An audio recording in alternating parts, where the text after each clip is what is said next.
Okay, well, you can yeet me. I am about to Oh wait, I don't think that's what I was supposed to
Okay, so happy Friday.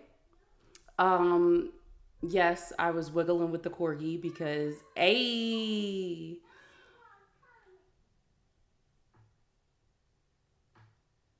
Hoosers. Remember this weekend to stay safe. Remember while you're in my live and stuff to do all the good rat shit. And remember, I do have a good rat shit fund, and that is to make sure that people get to eat and people's necessities are covered. Um, we were able to make sure that someone ate yesterday, which is amazing. Um, okay. Do you want to come talk about that? So we were trying, or we made sure that somebody was able to get food as of this morning, or money for food as of this morning. We still have this fund for our family. And then, what's the other thing? Let's go ahead and make it to 4K in taps. My goal is to make it to 3K followers today. Yes, today. I have like 20 something to go. So share this out to the people that you see that we might not share in common, because I would love to make it to 3K followers before midnight. That would be great.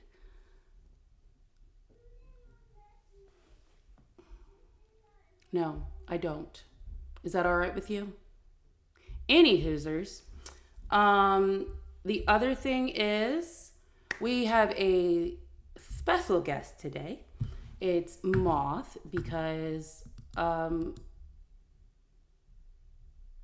Moth. Do Hi. you want to share what we're doing today?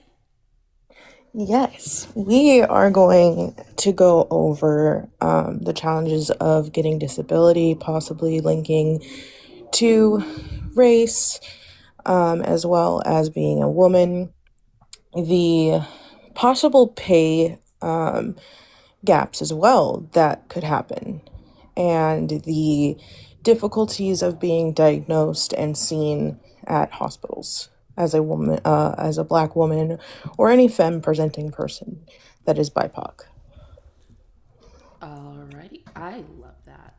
Um, so glad I asked about this the other day because you,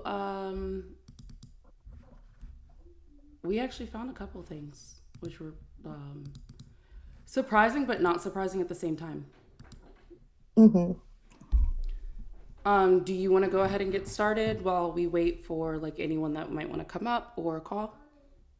Yeah. All right. So I'm going to start with the first thing that, well, you found.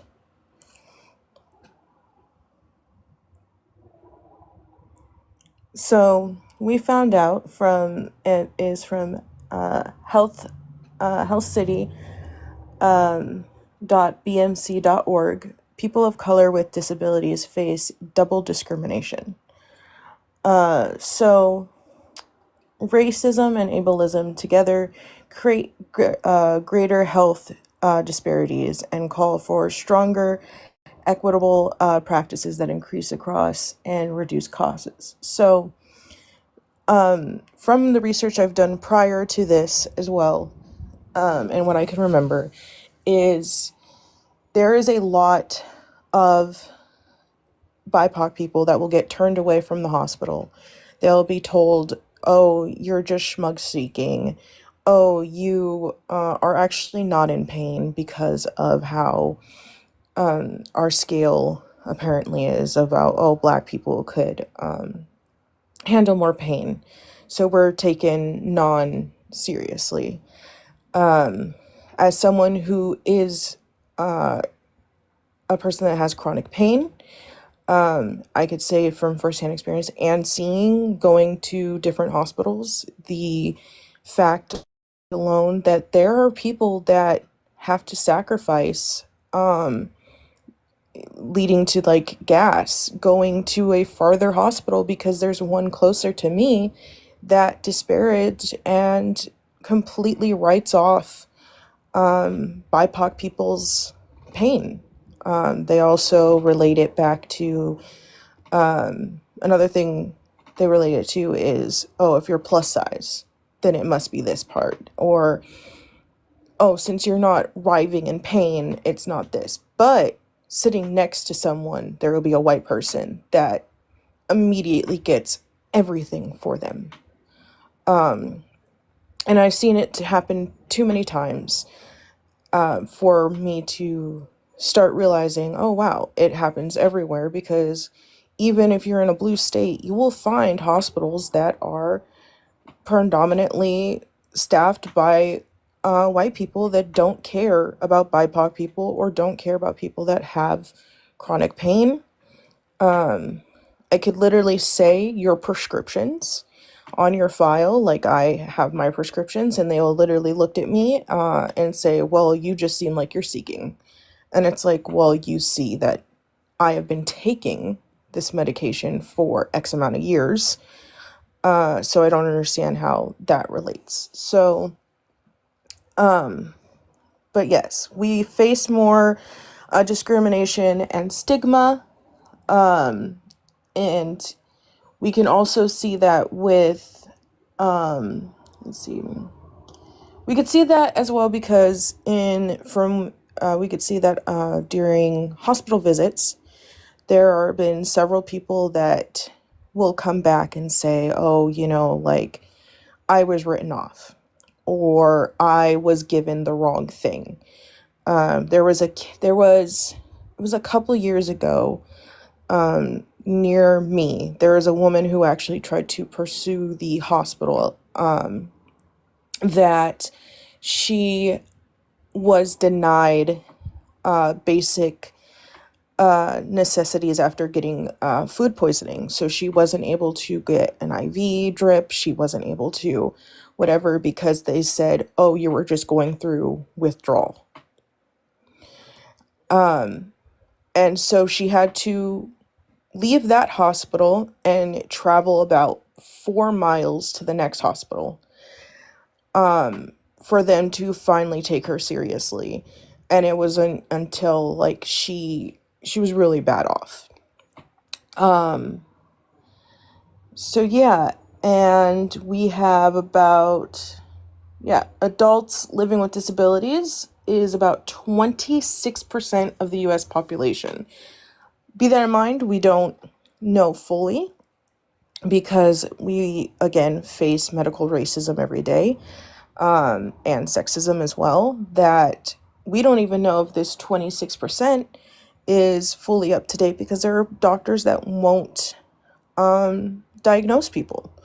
You have red states, you have rural hospitals as well that will completely just write you off or not give you the care that you need. So I wanted to mention the pull quote. The pull quote says, racism and ableism are often thought as parallel systems of oppression that work separately. Yet, this notion ignores experiences at the intersection of BIPOC and people with disabilities. Our findings highlight the need to account for the intersection of these identities in the future analyses to appropriate tailor programs and policies. So something that's very important when it does come to stuff like this is exactly what Moth was highlighting. And it's just the matter of taking all of these things into consideration for the next person. Taking these things into consideration for studies. And that means studies for when it comes to accessibility, studies when it comes to research, like medical research, studies when it comes to making sure that social services is afforded the proper information.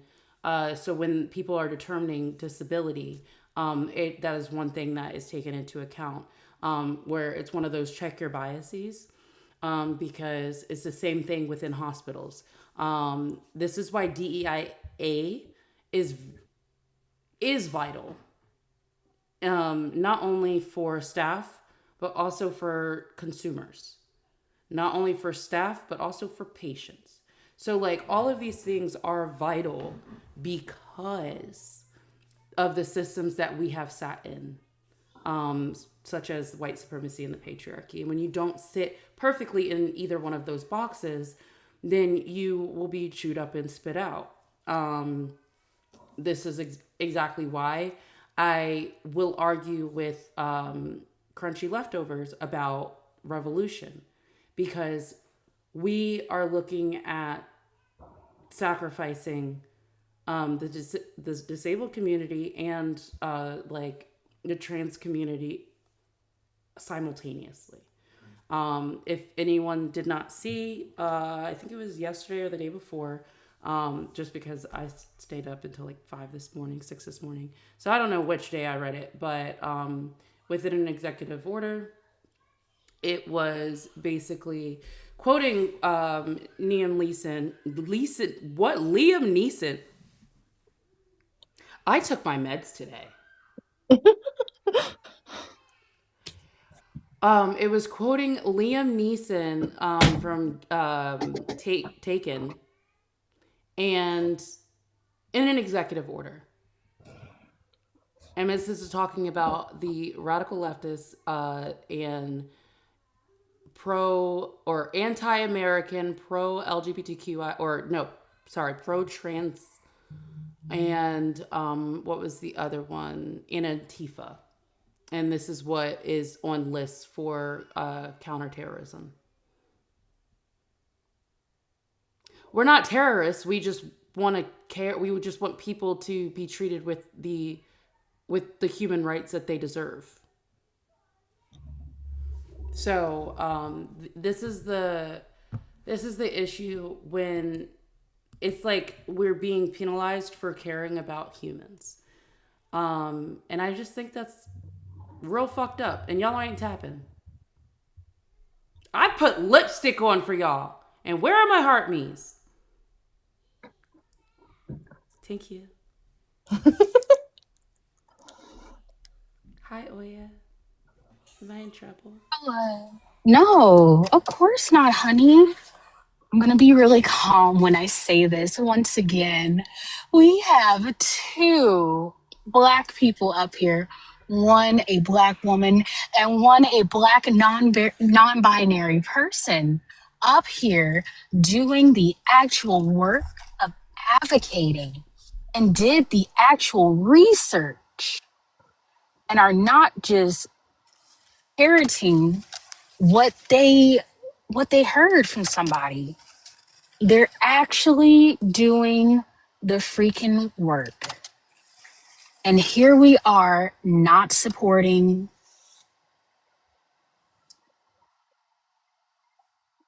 here we are not supporting these two wonderful people. Why? Because they're not white, blonde hair, blue eyes. But in return, you want to ask them to get up on your panels and debate black topics for you. Kind of weird, it's kind of superficial. Um, they are not your tokens. And this is not a one-sided friendship. You should be putting in the same amount of support as they put in for you. If you don't have, much to give, support can look like being sharing, you know, if you're at work, just, leave your phone in the live, It's the small things. But not doing any support at all for people who actually have to do the work and actually have to um actually don't have a choice but to do the work and can't just wake up and, you know, benefit from privilege. Not Blue took my last 20. That's diabolical, blaming a black man like he robbed you or some shit. Um, Redacted, what are we doing? We unpacking your racism or your misogyny? Oh no, I just wanted to come call you out for being extremely rude to me in my DMs. I have Why? proof. Because you're a fucking child of Elmer? That has nothing to do with me. Um, It's not my Okay. fault you're a sun dodger. What? Oh, what?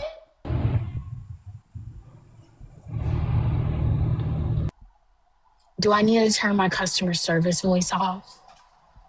No, we good.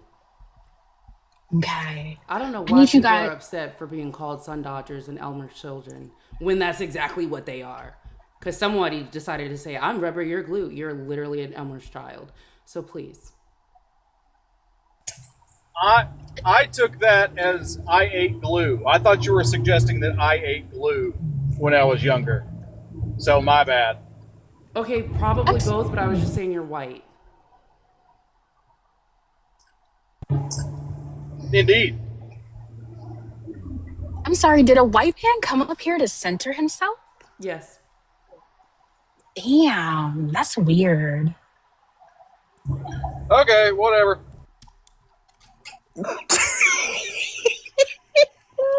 Real weird. Did he even send his daily heart me or share out the live or He did even share give out the like a live. couple He tags? did.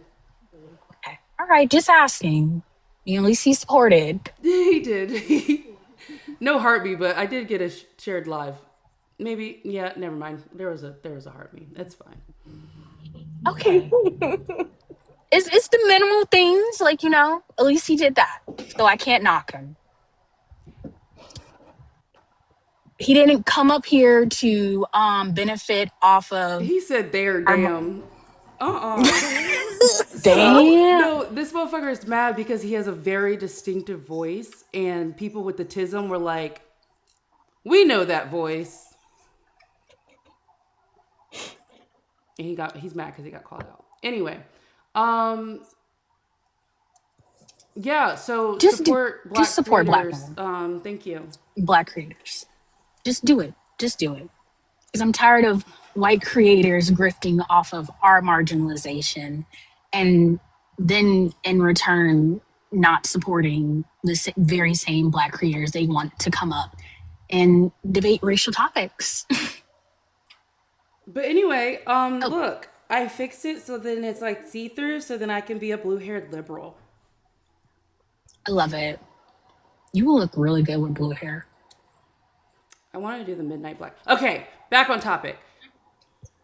Um, so basically when we sit there and we talk about people just being bigots and not thinking about particular things, it's a place of privilege when you can just slur on a whim and feel like it's not affecting anyone when in fact it does. It can legitimately affect anyone around you. Bro, I was literally up there for a second. It's not that deep. Now you're the one making it that. Any Hoosers.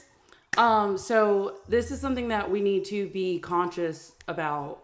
Um, I wonder if he knows I'm being a smart ass. I don't give a fuck. So here we are. Not your emotional labor.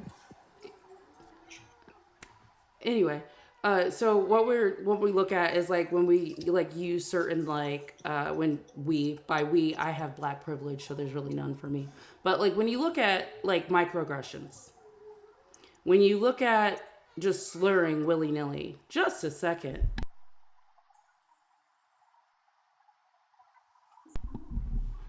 So Redacted. If it doesn't apply, let it fly. no, it's Okay? fine. Oh yeah, Calm down. he's sharing the shit.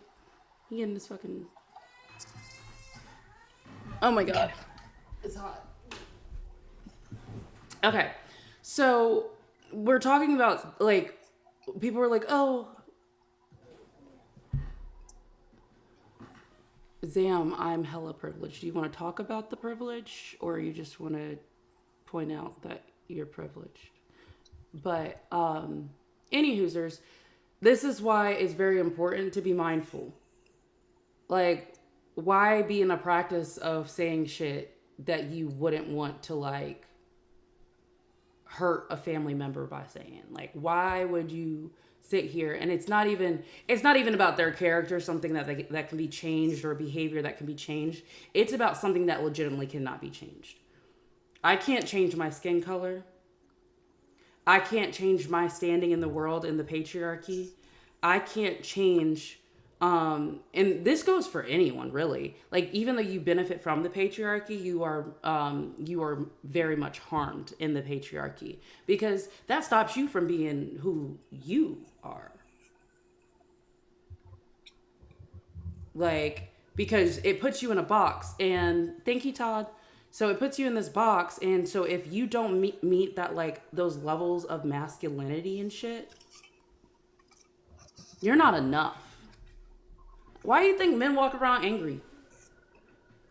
Why do you think men, like, when you ask them a question, they feel so fucking, they take it as an attack rather than just challenging somebody's beliefs? Like, you hear it up here very often. Oh, bubblegum. Thank you.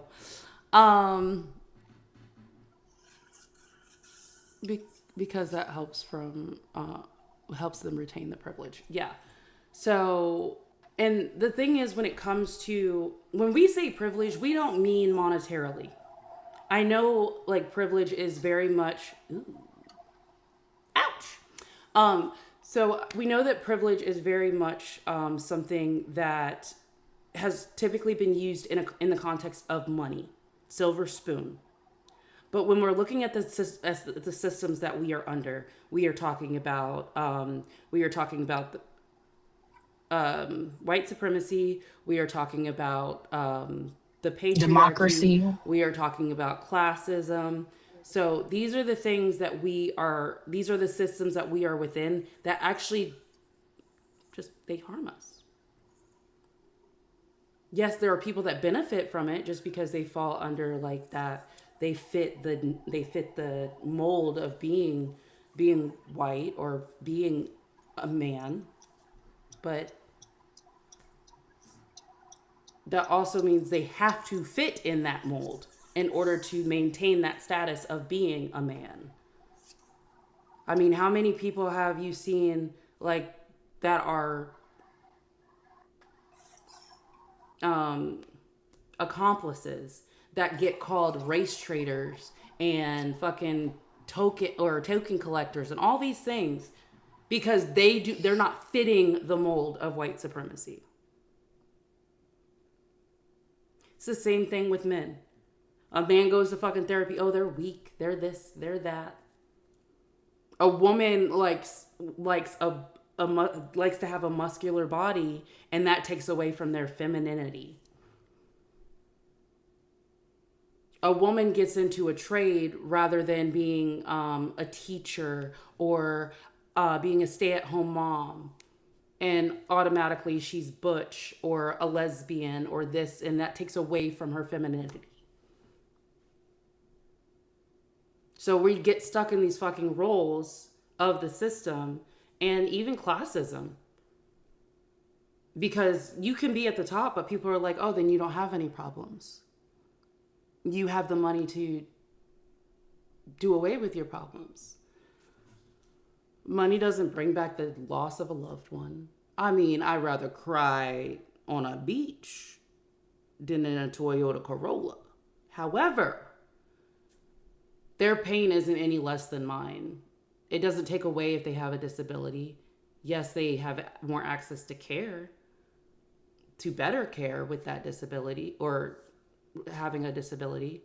However, that means they still got knocked down in that class because that puts them... The Moonwalker is just... Ugh, I love it. And Moth got it. Okay, so... these are things that we... Hey, hun, real quick. Don't want to pay attention to. Reset my gift goal. I just saw that. Yes. Okay, thank you. All right, Moth, what's the next one? And I can pull it up if you want me to. Oh, can I expound on that point? Yes, of course. So 6 9 so y'all can eat up my tacos. Okay. I love it. Even with like when we think about privilege and it's not a monetary like value or anything,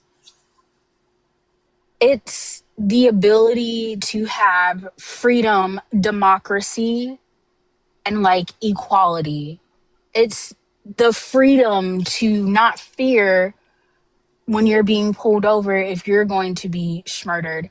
It's the freedom to not have the, hey, let's have the cop talk with your 17-year-old little brother.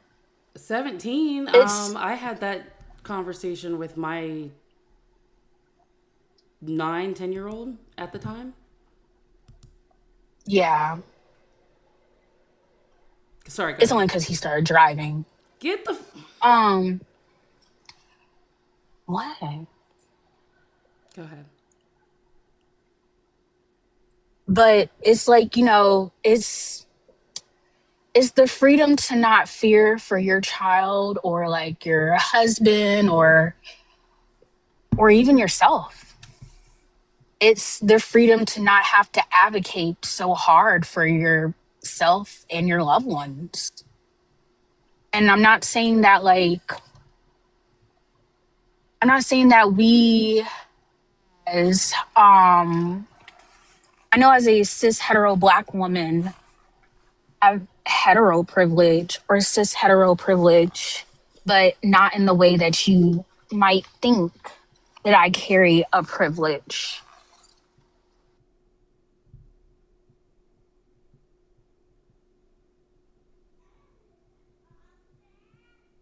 I can't find these things for shit. Hmm. I'm so I sorry. found them. Okay. No, you're fine. But like me and Moth's points and views in life, POVs in life are very different. I have a privilege that they don't.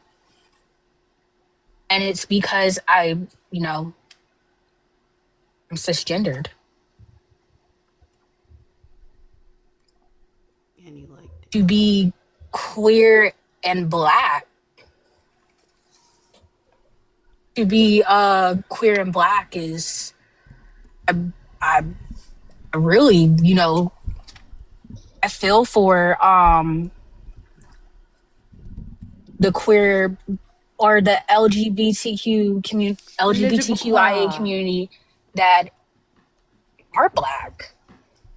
I don't know if I could say that because I heard I can't say that, and then I was like, oh no. Who the I fuck? feel for that. I feel for black people who are LGBTQIA because that's like a whole nother like facet of like discrimination on top of already being discriminated against. Mm-hmm. And so it's like, I just don't understand. Like, I, mm, I just, yeah, I guess. Go ahead. I just wanted to expand on that point. You're good. All right, go ahead, Moth. Did you want me So to the pull up the next, next one? yes, It's the one that it's the second one I sent you, right? yeah. Okay. Um, and it's really funny because Moth and I were just like we're like Moth was live. Wait, is it the Also, second one I sorry, Moth, sent you, if or the one that you sent if me? I tokenized you. Um, no, it might have been the one I sent you actually. Which one? Okay. Sorry, Moth, if I tokenized you. No, you didn't. It's okay. The National Library of Medicine one. The disability doesn't discriminate. Health and inequalities at intersection of race and disability. Oh damn! I sent two at the same time. Yeah, it's right under the first one. Okay.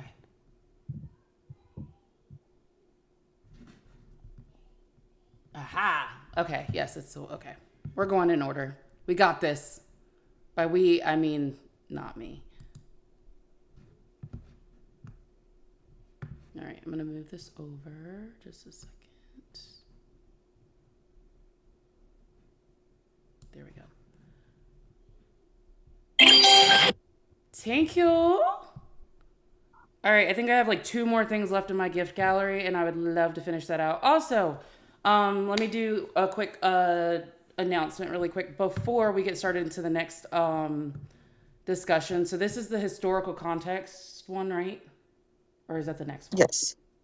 I think actually the next one is. Okay. So before we get into this one, I want to definitely give Moth a shout out because fuck yes. Thank you for helping me dig into my the brain of mine and see what was the next deep dive, because I think I was in the comments and I was like, I wonder if it's the next thing you know, we're both like on like just Googling. So make sure you're following Moth and Oya. Make sure the panel is getting love as well. I currently have Good Rat Shit Fund, which is going to a family that unfortunately with this fuck ass government, fuck ass things are being fuck ass cut. So let's make sure that we can at least try to support in the smallest ways that you possibly can, the biggest ways that you possibly can. I thoroughly appreciate it because everybody deserves to eat. Everybody deserves climate control. And everybody deserves running water and shelter. So please let me know if I don't see it, and then I'll make sure that I'll add it to it. But this is for a family to be able to get through the month because a lot of their resources were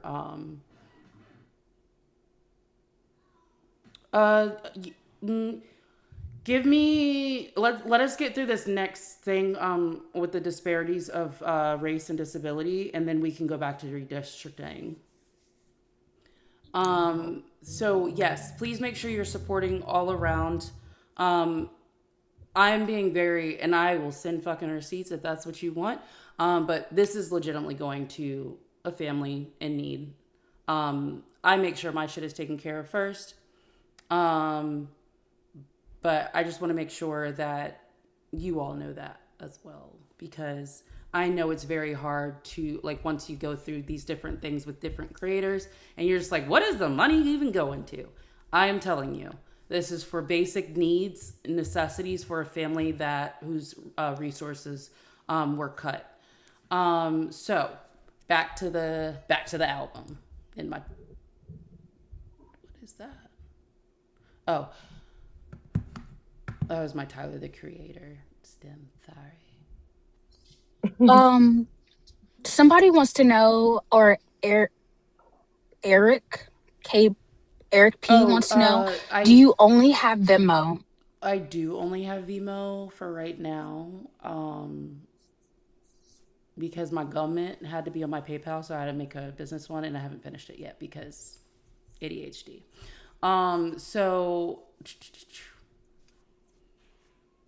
But there are who has the PP app? Oya, I do. Well, Blue has it. Mm-hmm. So if you do want to donate to the fund, you can just notate it to Blue, because Blue also has Vimo. Either way, he has my paid links or access to the ones that I have. So, any hoosers. I know I just volunteered you, Blue, but you're a man. You'll get over it. Yeah, you'll get over it. All right. So yes. So this is disability doesn't Suck it, patriarchy. This one is disability doesn't discriminate. Health inequalities at the intersections of race and disability. And go ahead, Mom. So I think what I'm going to do, because reading through this, it would be better to start off with, again, the 26% of United States adults, so it's in the introduction, experience disability. With higher rates of disabilities in Black, Indigenous, and people of color communities. For example, compared to the 26.6% of white persons with disabilities, ages 45 to 65, 35.5% of Black and Hispanic adults in that age group are living with disability in the United States. Moreover, research shows that both BIPOC and disability communities experience disparities. In the recent of equitable care, for example, each report unmet needs for healthcare at disproportionately higher levels than their white, non-Hispanic, and non-disabled counterparts. Both groups face insurance costs and provider-patient communication barriers to high-quality care and problems receiving culturally appropriate care. So, reading this more, it really does show the fact that we, in general, when it comes to the BIPOC community, aren't once again taken serious, and it also shows. Let's see, where was it? We are most likely. Sorry. We're most likely to experience ableism as well as disparity in health and healthcare. So making it so like we don't feel like we want to go to the hospital because we're going to be turned away, or asking our doctor for basic needs like medication or get the proper diagnoses. Having to advocate for yourself for years and years on end, being like, no, this is exactly what's wrong with me. And them just like gaslighting you and saying, no, that's not what's wrong with you. You don't know your own body. It goes into account as well as the same thing as one of my biggest things is people being like, oh, hey, what's your pain level at when you go to the hospital? And when you say, oh, like an 8 and you're not groveling in pain, they're not believing you. Even though you have chronic pain or your body less. Can I point something out? Mm-hmm. Okay, so this is my theory. It's not saying it's no scientific study I looked at. This is my theory. My theory is that they think black people have a higher pain tolerance, which is not the case. We know that. However, It's not a theory, hun. No. I didn't finish what I said. What I was gonna say. So they think that black people have a higher pain tolerance and everything. Hi, Wizard. But in reality, I think that it's just ingrained in us not to show signs of pain if we can help it, is to grit and grin through it because we have a history of not being believed. And again, because of the medical racism, people automatically think that you're seeking. I mean, you're seeking care. Yep. But you're not seeking for substances or for some type of euphoria. You just want a little bit of comfort, a little bit of relief. And it's not an escape, it's legitimately just a little bit of relief. Like I remember with my third kid, I was like, I just need something to take the edge off, because it was like, if you've ever been in so much pain where you can't keep your stomach settled because everything hurts that bad. And I've experienced other times like that as well. That was not labor related. That's what happens with my lupus sometimes. I get a headache that's so bad that it makes me like physically ill to my stomach.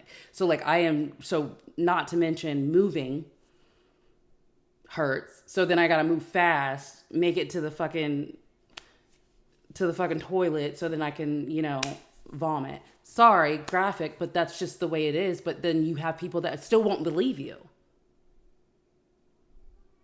Mm-hmm. So, these are the things that people do experience, and they quickly believe you as when you're able-bodied. They quickly believe you when you just so happen to have the lighter your complexion is.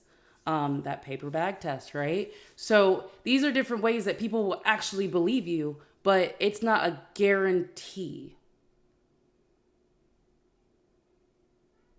However, you can have somebody, coming in actually seeking, Mm-hmm. and they'll be like, oh, it's okay. And then they wonder why they're coming back in 2 weeks and why they're regulars. And then next thing you know, you're sending them to a facility. Yes. Mm-hmm. I will get into that. Probably not today. But yes, when it comes to gynecological procedures and like urology and whatever the fuck, I think they just deal with urologists. Um, and then when it comes to urologists and stuff like that, men will get knocked the fuck out for like pretty much anything more than like an injection.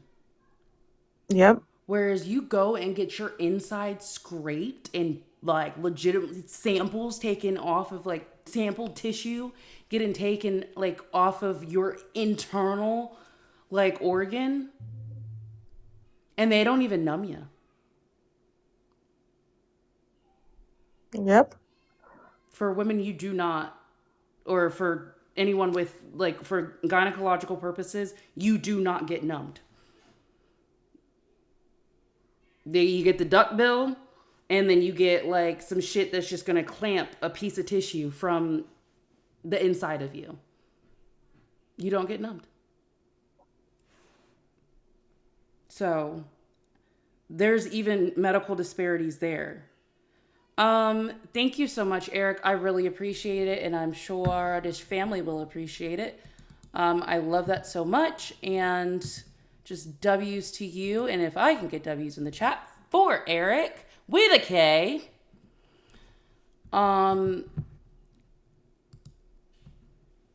that'd be greatly appreciated. I am almost halfway to the goal. I really appreciate this because we're 3 days into this fund. However, I would just remember food does not go on layaway. So if I will try to do as much as possible this weekend to try to get this family the monies, okay?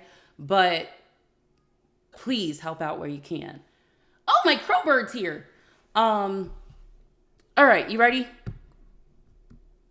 Actually, Crow, did he stay or did he scroll through? I don't Oh, know. nope, he's here. Crow, can you come up? Oh, Also, Oya has something to say. oh, he's at the office. Okay, go ahead, Oya. I was just gonna say, what you were talking about, it's generational, like kind of trauma. So like when they say, "Oh, I don't see anybody li- living or have being affected by slavery like right now," we literally are seeing that. We're seeing that today. We're seeing that like all the time. If you didn't know, Black children typically um start eating solid foods faster and hitting their milestones faster than a lot of other children because they were expected to work and pick cotton at 2 years old. Um, and it's just something that like generally it generate it's something that's like it was passed down. They used to breed us like dogs, Yeah, generational and trauma is a real thing. And it's go ahead. yeah. So, I mean, kind of like if you can understand inherent racism, then you should be able to understand generational trauma, right? Um, except for it's very visceral. Because there are some things you don't realize And until by you the learn way, oh, more. Oh, what's up? I was just gonna say, and by the way, while the rest of the United States and the rest of the world said, hey, black people do not have like thicker skin. It wasn't until like the late 90s, early 2000s, the US military didn't start teaching that to the medics. And these are people that stick us and have to see us for everything. So it's something that like we see in every aspect of life. And if they're not teaching it to the medics, I can just imagine they're not teaching it to the people that work at the VA, or the VA is not like enforcing that. And So mind you, yeah. like, let's be so fucking for real. The armed forces is like the the second biggest experiment. Um, just a second. I'm not seeing many taps. My taps are not moving. And there is some emotional labor up here because there are some things that, like, you sit there and think about it and think about what, like, your ancestors may or may not have gone through. But then you also think about the things that, like, this disparities, like, for instance, like I said, procedures amongst men just so happen to have stronger medication than women who legitimately get their fucking tissues pinched out of them with no medication, no numbing, no cooling the area, none of that. Okay. So I just want, or it's just like, oh, take a Tylenol later if you feel some cramping. Okay. But a lot of this also goes back into, and if you haven't sent heart me or you haven't followed me, please go ahead and do that. Thank you.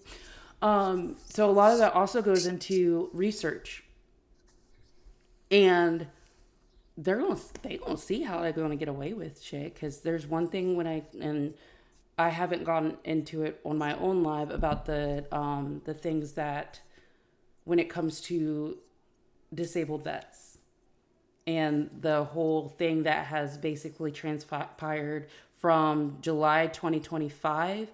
And I think the latest reporting on when it came to homeless vets was February or March.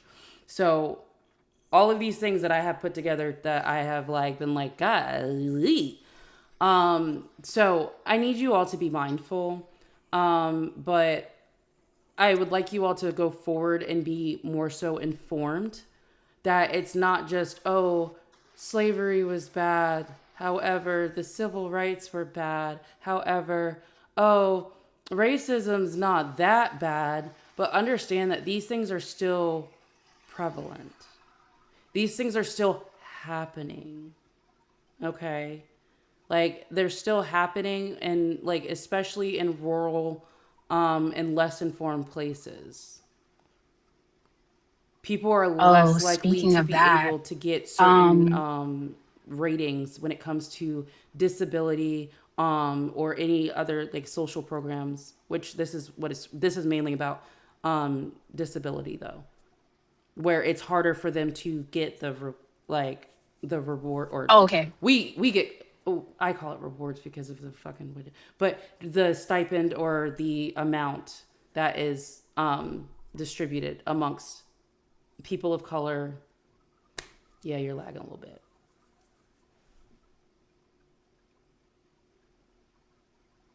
But go ahead, Martha.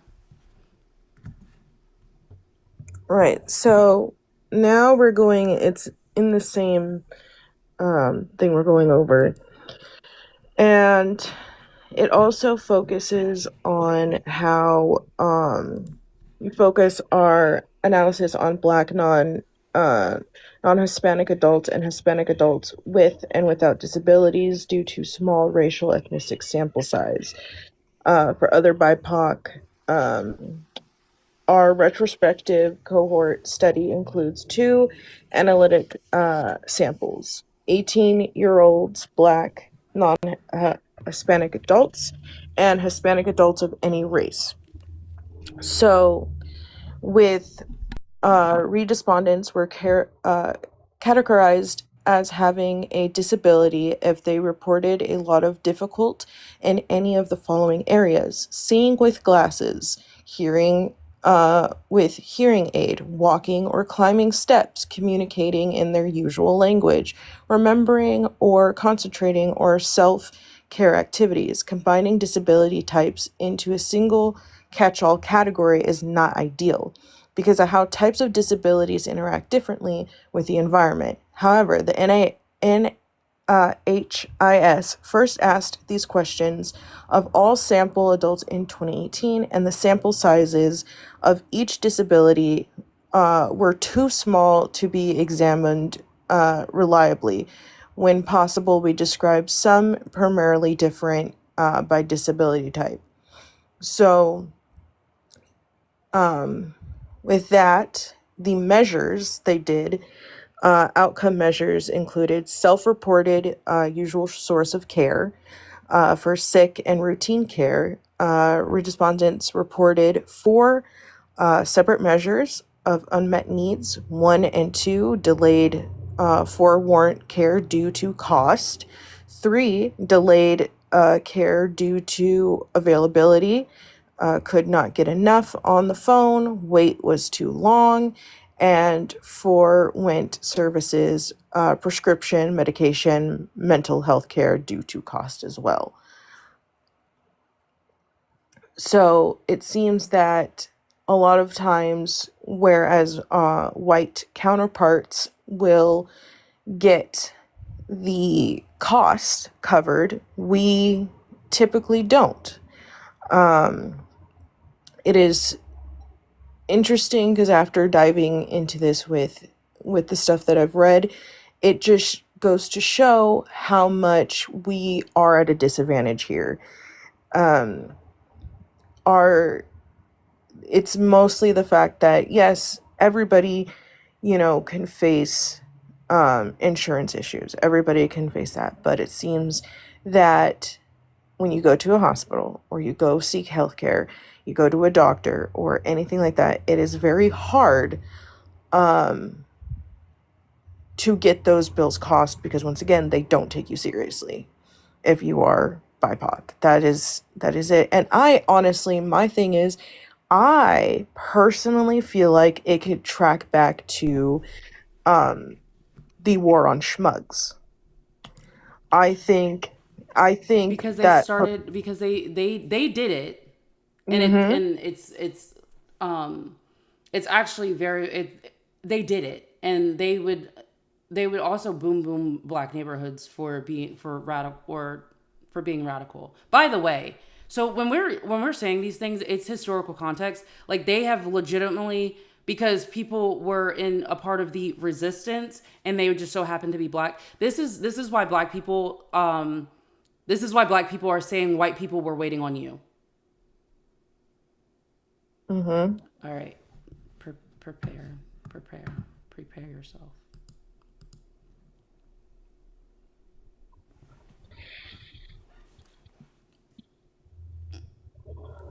Hi sister, from Syria need help for it my familia. Please 5 minutes. I can give you 5 minutes. Yes. All right, thank you. Give it you. All right, so we're gonna do 5 minutes. If you can go ahead and gift Jean, and we'll give 5 minutes. Everybody is, I mean, especially if you panel and you have coins. So anyway, this is something that people don't understand. The reason why, we talk about DEIA, it's not for hiring. It's not to jump the gun on hiring. Thank you so much. The reason why we talk about DEIA is things like patient advocacy programs.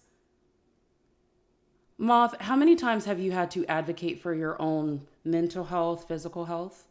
Because whatever they said was just, you knew something wasn't right with you. Too many times to count. I broke down, like broke down. I had to beg. And this is when I was going through a trigger warning. This is when I was going through a miscarriage. And they gave me the pill initially. Pill did not work, by the way. They gave me the pill initially, and I had to cry and beg a man.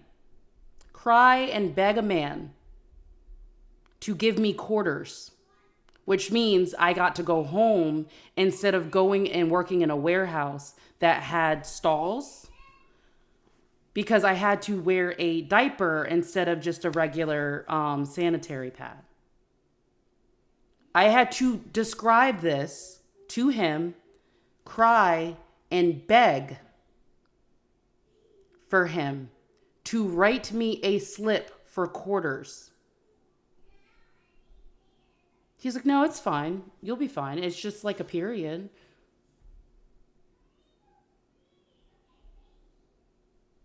Cry and beg is fucking crazy.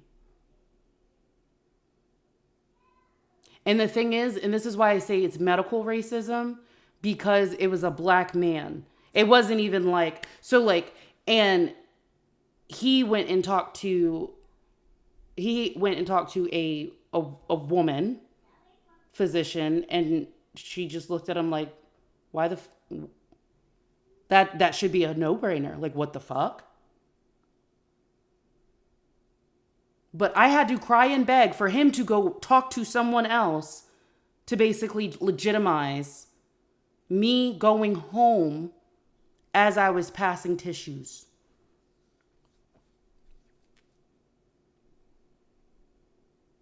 Then again, that still didn't work, and I still had to get scheduled for surgery anyway. So these are like, and this is already after almost a week of going through a miscarriage, a spontaneous abortion. And this is another reason why going into like the whole like pro-choice thing is very important as well, because abortion is not just, because abortion is healthcare. Because if I would have waited any longer, I would have went septic and I would have ended up leaving my son,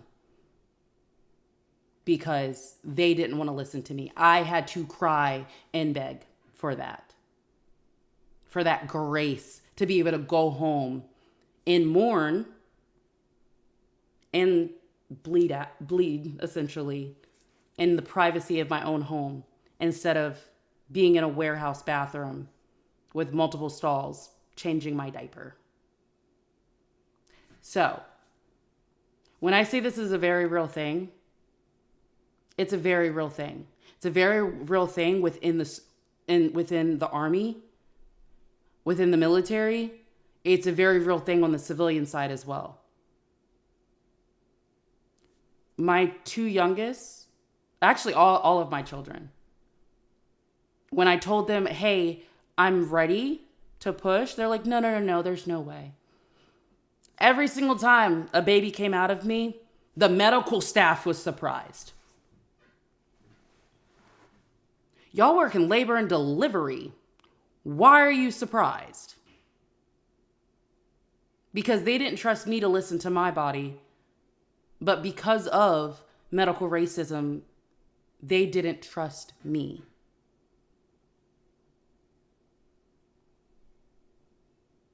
I had to advocate for myself. That's why there are patient advocacy sections in a lot of hospitals, and it's really not even available in all. So this is why stuff like that is important, because people aren't able to or because even when people do advocate for themselves, they still need help.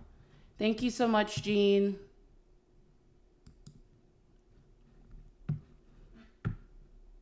Yeah, that. Thank you, So everyone for who sent in coins for that. I appreciate it. And the taps have literally not moved. Go ahead. For me, there have been, so I would say it was it's going to go about 2 years ago. In November of 2024, technically October, whatever, on Halloween night, I went out on a date with a guy and we got in a car accident. And I was the only one that was like, give, I was the only one that was sent to the hospital because he had to stay behind, whatever. Anyway, I sat there with a neck brace on, crying crying my eyes out, waiting for about 4 hours to even be seen. Sitting, not laying down, not taken care of in any way, just sitting in a normal chair with a neck brace on in the back. And several white people that were there after me were seen, and most of them were just sick. And that was it. Whereas I literally came from a car accident, and a lot of things could have been wrong with me. A lot of things could have happened. And so it's like, I even tried to tell the nurses I'm in pain and stuff, and nothing happened. I just had to sit there and deal with my pain. I got no medication. There was one x-ray done. So, Hey, Needle Boy, it's actually to look smarter, not more smart, but it's okay. It's okay. Um, yeah, and for instance, I talk about my neurological exam and or testing, and legitimately there are pointers of yes, you meet this criteria, yes, you meet this criteria, yes, you meet this criteria throughout the summary, but in the conclusion does not fully meet the criteria. mhm. If it's a spectrum, but okay. Um, so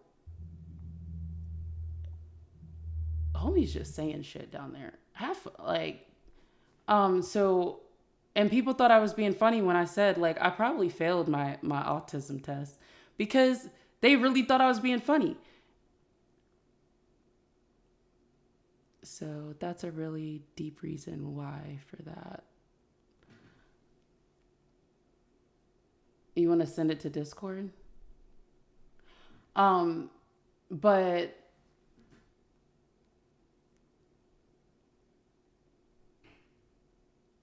no. So yes, so that's also very much rooted in sexism.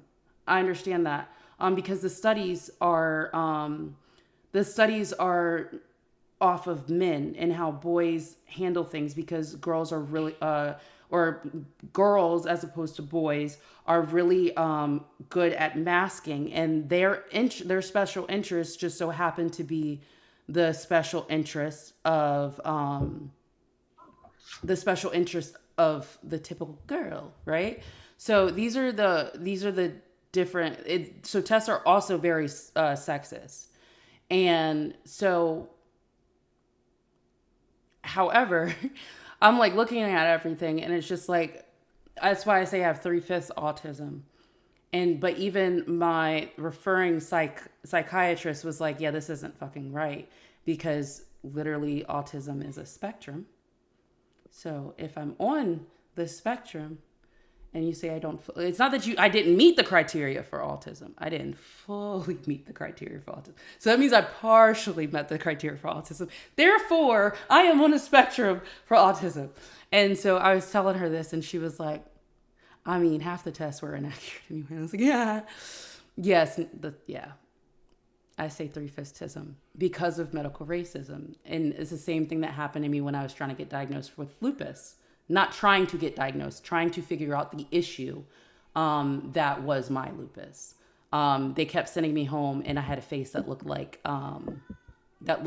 Hitch when he had the shellfish on that date.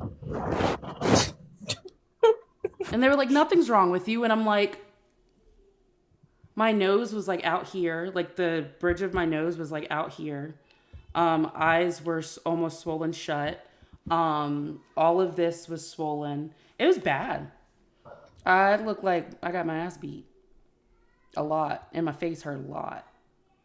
But they just kept sending me home.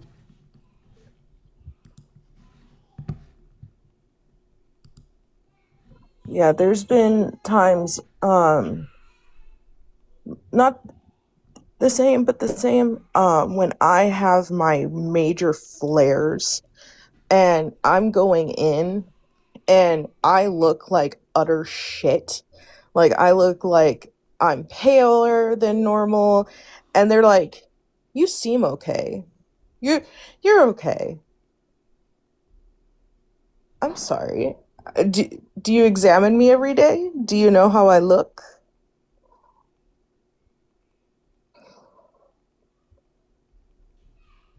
All right, so this is what this is funny. Um, I love my neurospacey people because like when you read certain things, just like it's right to the point and everything. So so the original ASD test was designed for 1, white, 2, middle class, 3, European, 4, male, 5, children. Each of those categories leads to a branch. For each of the 5 parts that you are not, hold on, the harder the diagnosis becomes.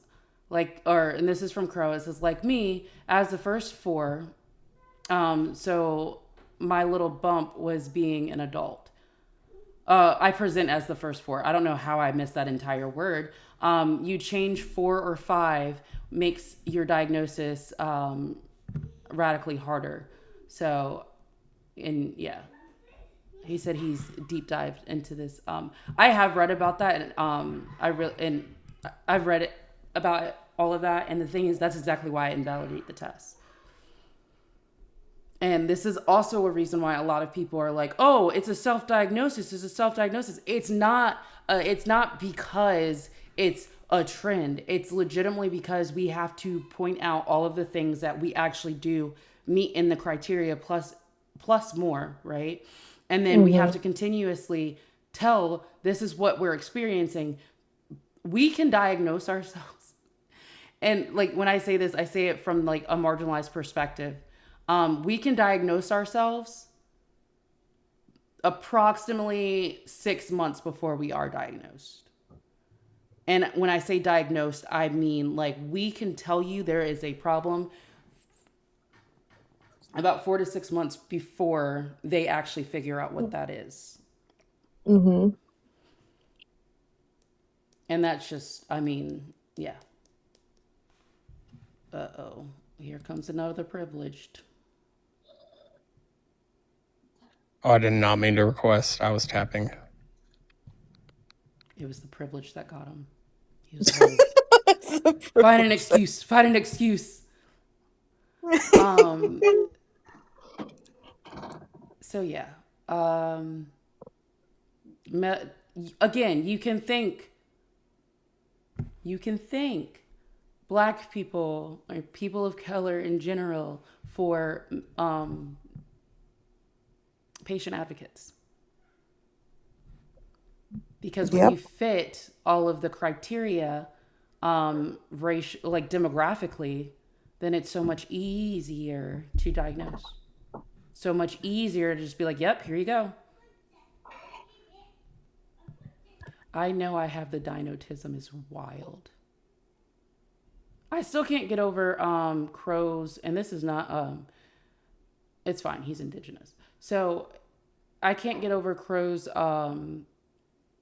outfit description being called out before anybody knew what Crow was wearing, because we were talking about what we would wear as the Tistics.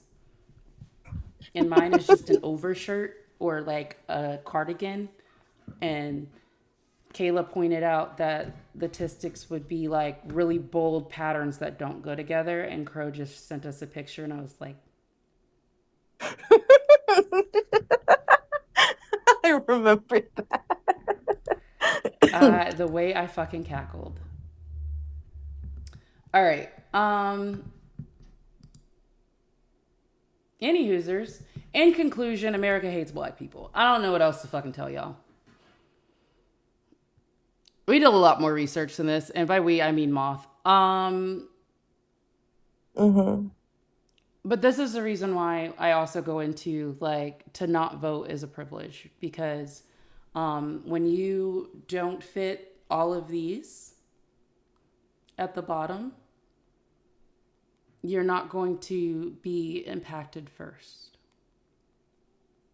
I mean, you are going to be impacted first. Wow. So if you don't meet all of these criteria at the bottom, then you will be impacted first.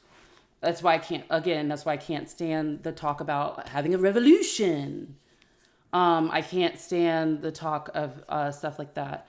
Nolan, you can come on up. I know that you wanted to talk about redistricting. Mm-hmm. Did you have any other thoughts, Moth, before we switch gears? I was actually gonna tie it into what you just said about the revolution thing is I don't think people really take into account how much it's going to affect their neighbors that are like me, disabled, or my parents. Um, but if you start going after certain things, it is going to take away our care. It is going to take away our funding. Because here's the thing, right? Set set your fires. Go ahead. But what you're not understanding is there are people that are around those fires. Because if you are setting fires to a place where there are heavy impacted residents, they're going to be affected by that. Because you don't know who has a breathing problem. You don't know if there is a hospice care down the road that they're going to have to shut down completely and leave shut down for days. You don't know that. I understand you want to, get your message across, but why does it have to be at the cost of others when you're trying to have this revolution of including people of disability, but you're not asking people of disability what we can and cannot do? Hi, Elliot. Um, Hi. but yeah, so that's my thing about the whole um thing is we people don't take an account of that. Um they want freedom for all, they want healthcare for all, but you're willing to put people in a worse predicament. I can't stand Cook. He said hospice care. You mean fraud? Um. Anyway, so Crow actually just sent me. Actually sent me a study that self-identification is now peer-reviewed as valid. Boom, bitches. Look what we did. But I mean, you're the one who experiences these things. So how are you going to tell somebody that they're not? Yeah, how are you gonna just sit there and be like, yeah, you're fine? So it's Okay. actually funny that when I have most of my lupus symptoms, my labs actually are more normal than when I'm not having my lupus symptoms. Isn't that fucking wild? That's I think the only thing that really is, uh, I think it's just the white blood cell count. Like, that's it. That's all. that's Like, it. that's the only one that would be like, oh, yeah, something's up. But it's when I'm asymptomatic, like, just I'm not in the middle of a flare, is when my lupus.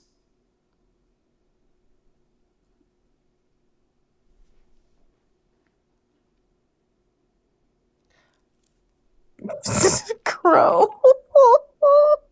About to throw my fucking iPad. Crow.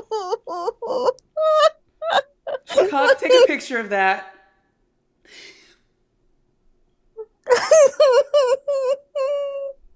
I love that so much.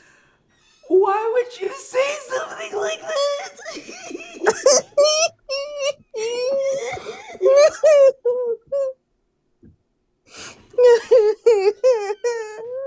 Help!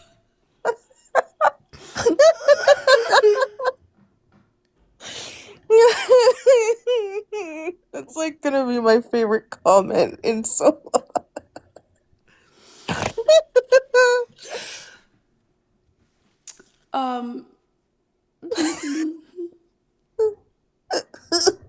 If I lose my princess, I'm black too. Apparently you're trying to fight against the oppression of so you're decolonizing yourself. Yeah, you're decolonizing yourself. That was great. That was fantastic. That was wonderful. Thank you.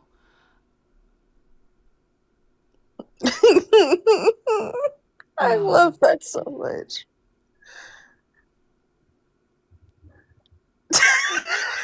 Crow.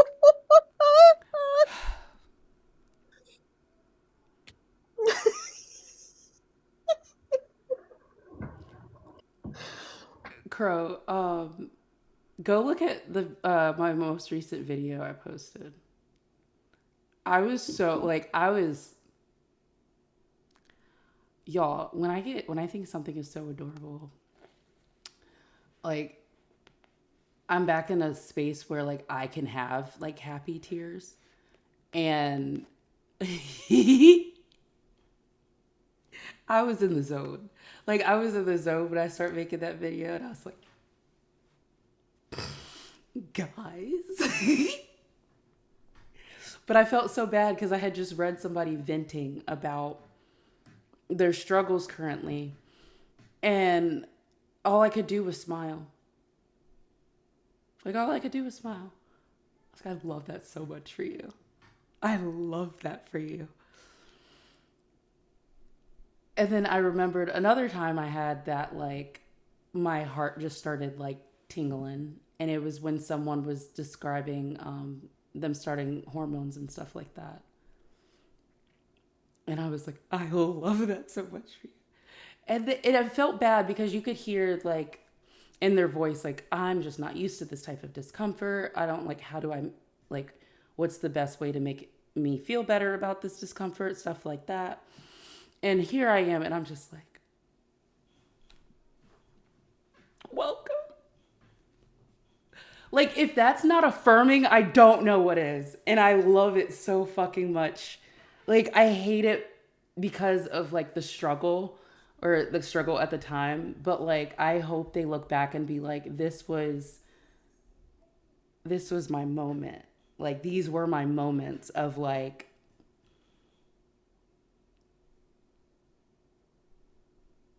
what is that? Like Dylan Mulvaney, when they did womanhood, when they talk about girlhood, they were talking about girlhood. And a lot of people, it got a lot of criticism because it just seemed very like stereotypical girly stuff. But when I sit there and I talk about womanhood and sisterhood, that is what the fuck I mean. I'm like, girl, I've been there too. You ever felt like you ever get in the shower and your whole chest feel like it's on fire? Like, I understand. Ooh, don't touch that. Ooh. It hurts to not wear a bra, hurts to wear a bra. Like, I'm like, so I, like, personally, I'm like, that is womanhood. Welcome. I'm Sorry that you're suffering, but also welcome? Question mark? in part of me, in some parts of me, when you have the ops and they're being, like, raging misogynists, raging misogynist to trans women, I'm like, womanhood.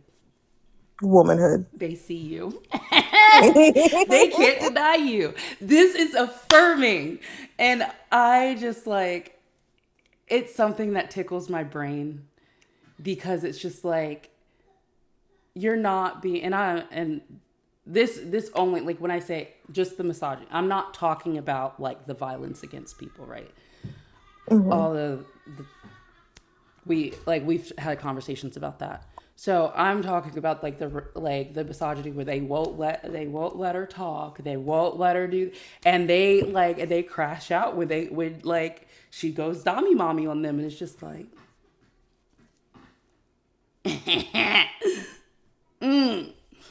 because you can't deny it, can you?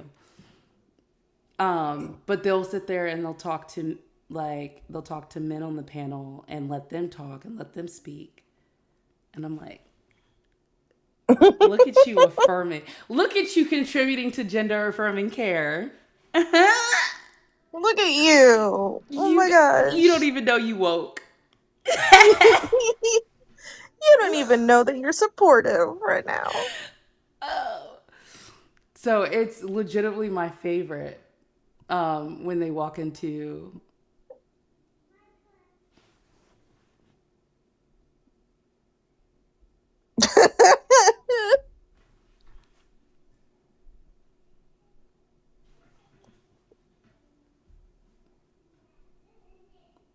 I can't hear, I'm blind. Where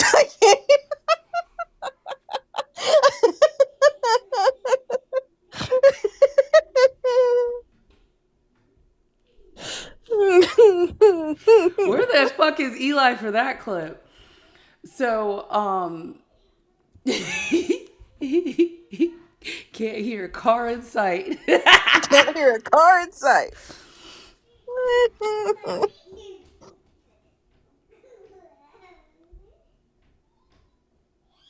Yo, this has been them since like 7:30 this morning. They just been all giggles. All giggles. WWE. I woke up to like one body slamming the other on top of me, and then I just rolled over and was just like, "This between them and them. It ain't shit to do with me."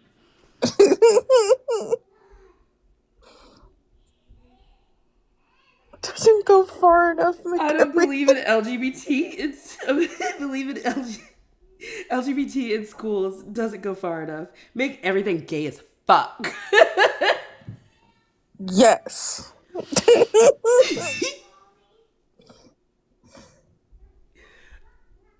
But honestly, why not? Yeah, why not? And this is something I was also talking about last night. It's just like another thing that solidified. So I've gone on my tirades about I know that sexuality isn't a choice because why the fuck would I choose a man? Okay. Why would a man be there? Right? So, and then the other part is like when you're talking about like gender and people being transgender and stuff like that. My biggest argument are trans women. Because why the fuck would you like leave privilege, right? To be heavily oppressed, to be heavily like threatened, right? And to be in this fucking society that we are in. Even like, I would still say, even Biden era, right? Even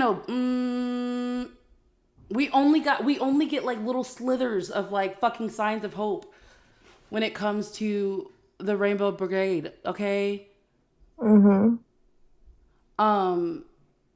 Oh, I cannot wait to be so fucking unhinged in June. Same.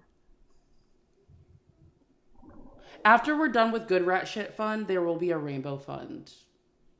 And that's just so I can continuously make my scenes more and more gay, even though I'm only half gay. Okay. And I'm a quarter gay with the T. Look at all the good rap. There are 3 other bathrooms in this house.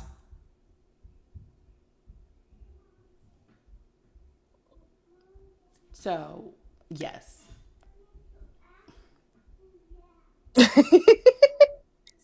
Blue regard. I have inspiration. I'm making a Christian. I don't know what that word is. Design this weekend. That word's too complicated for Elmo.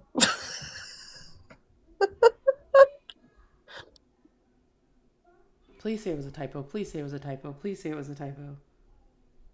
Good boy, Bofa. You learned how to enter a room. What does that word mean? My question is, why is Crow screaming at Blue in the comments? I know. What is happening? Like, Blue's not even up here.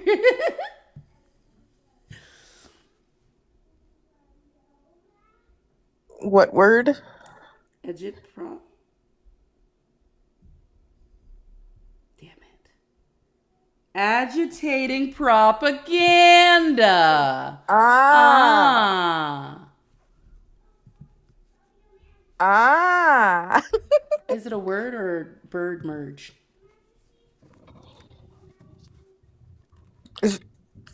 I don't know. Wait. Yeah, Blue's not even in here. Blue left. Crow. Crow just be yelling at walls. Justin. He's not even in here. Crow just be yelling at walls at this point. I don't know. I mean, he is a window licker. W Army.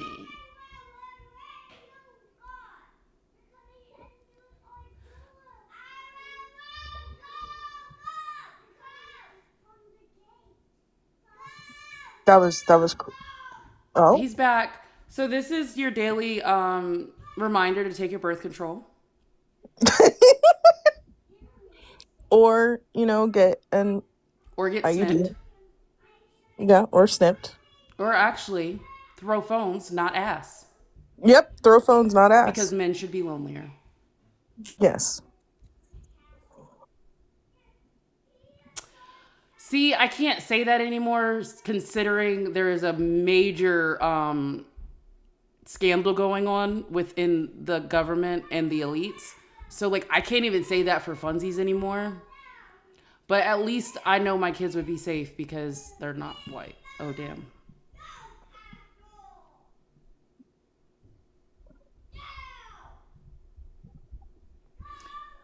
Throw phones, not ass.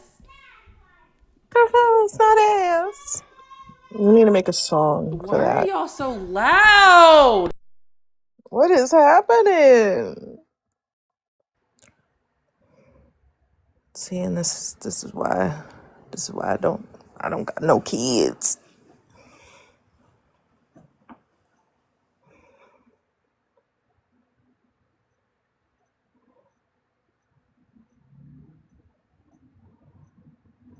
Mama said go.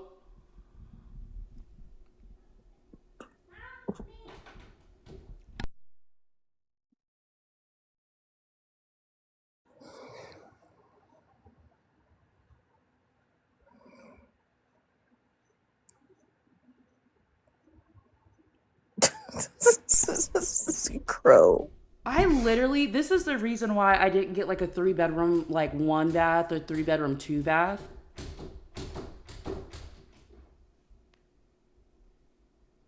There are 3 other bathrooms in this fucking house. Your warden's over there just going crazy.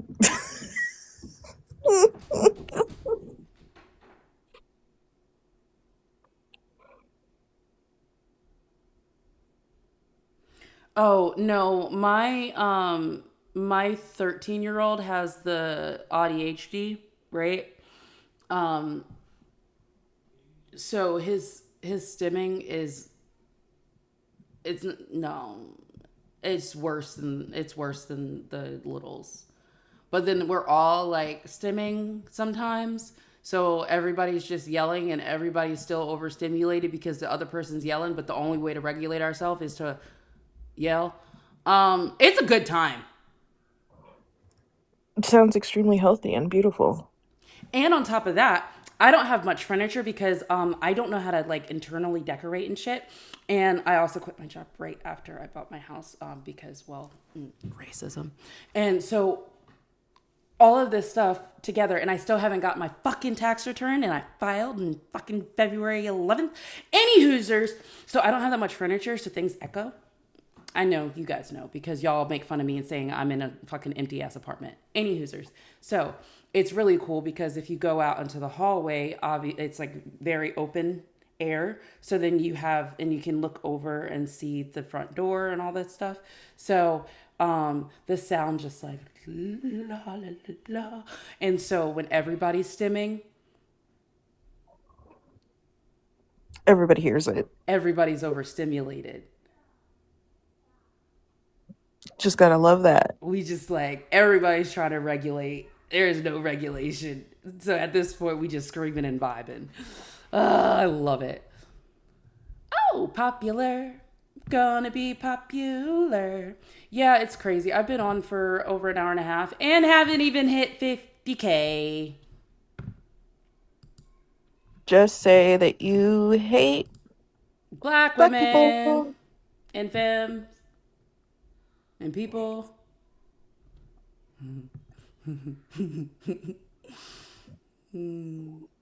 I don't know. That might end up being my fucking. That might be my background. Turn into my background on the cord. Adi, not you.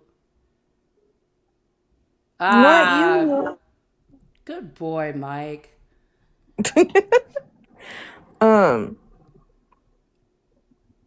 I was gonna say something that kind of ties into what we were talking about.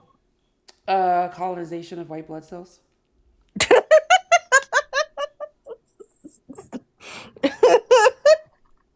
Yeah, that comment. So beautiful. It's poetic. It is very poetic. Oh, that's right. I So, sent my 2 kids to go downstairs to overstimulate my teenager, as you should. and the weekend just started. And the weekend just started. It's all right. He gonna get me back. You go- Okay, so where did it go? I was looking at something and then I exited out of it on accident. Oh, I'm sorry, Blue. Good job, nigga.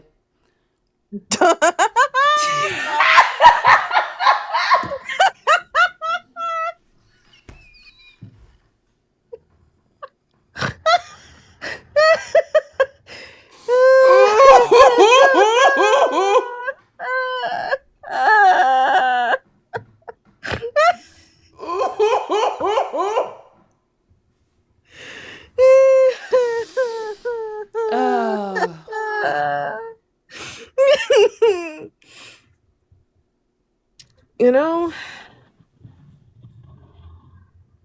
I just need. I think I only have 2 gifts left. I think I have that and the meteor I shower. have a I'm blessed talking to day. Ari. Sorry. All right, y'all have a blessed day. See, being emotional. Um. So yeah, I think I just have 2 more big gifts left. I've been doing my best, but at the same time, you still have more impressions than I do, and that's much more important because these are important conversations. I mean, you have important conversations. So, I mean, it's a weird toss up because I see some people that really like, they have a higher league, but they still don't get impressions the way that others do. So the Yeah. leagues just feel like they don't fucking matter at this point. Oh, Oh, Aw, Crow turned into the Windex commercial. Oh no.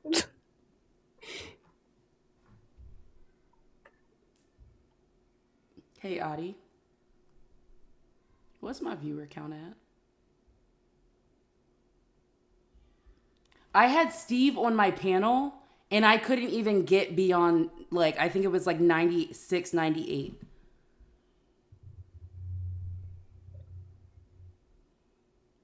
So the same thing, like I've had like you on my panel and it doesn't bring me traction. I've had Hector on my panel and I couldn't fucking I couldn't go beyond 70.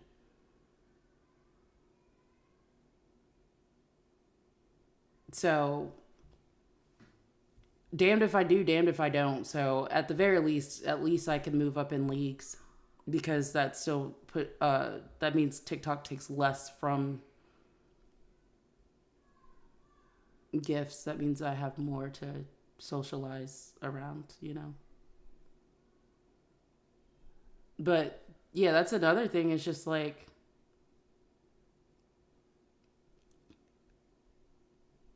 I don't know. I'll figure something out. Popular.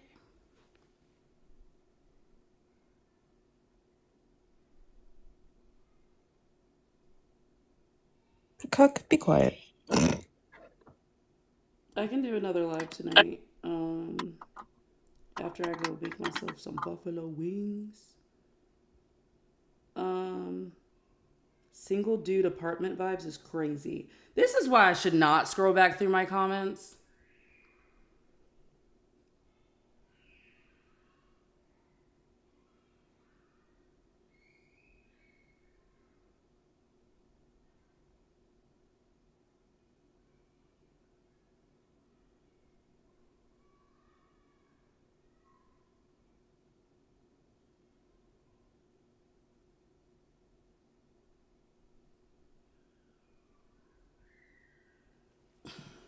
But I mean, so the whole having your status, he always has his status on. I wouldn't know because I was in my own live if he had a status on or not. But yeah, I maxed out at fucking 98 or like 96.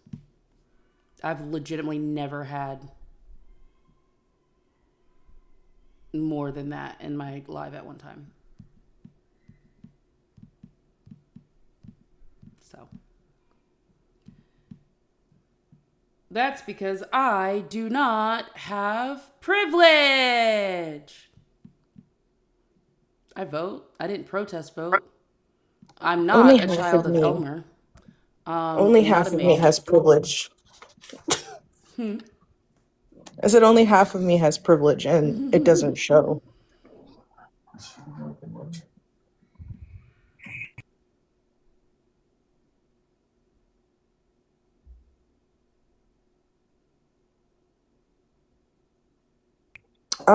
Let's see. I'd say my right half has more of the privilege. Actually, no, I know when I get the most privilege. It's during the winter time because I'm biracial and my winter skin comes off. I call it my kid's snow glow. Hey, what's up, Nolan? Hey, can you hear me okay? Yep. Okay, so I didn't want to disrupt what you were talking about. Are you fine about talking about redistricting? Oh yeah, I had invited you up a little bit ago. Oh, yeah, I apologize. I You're was fine. just taking care of something. But my thing with the whole redistricting thing is, like, if, like, the Republicans or the right thinks if they have, like, good policy and stuff like that, like, why do they need to do all this? Like, you So know? yeah, you're right. You're spot on, right? So we had this discussion in Blues Live earlier, and so I want you all to pay attention to the people who and this is in general, right?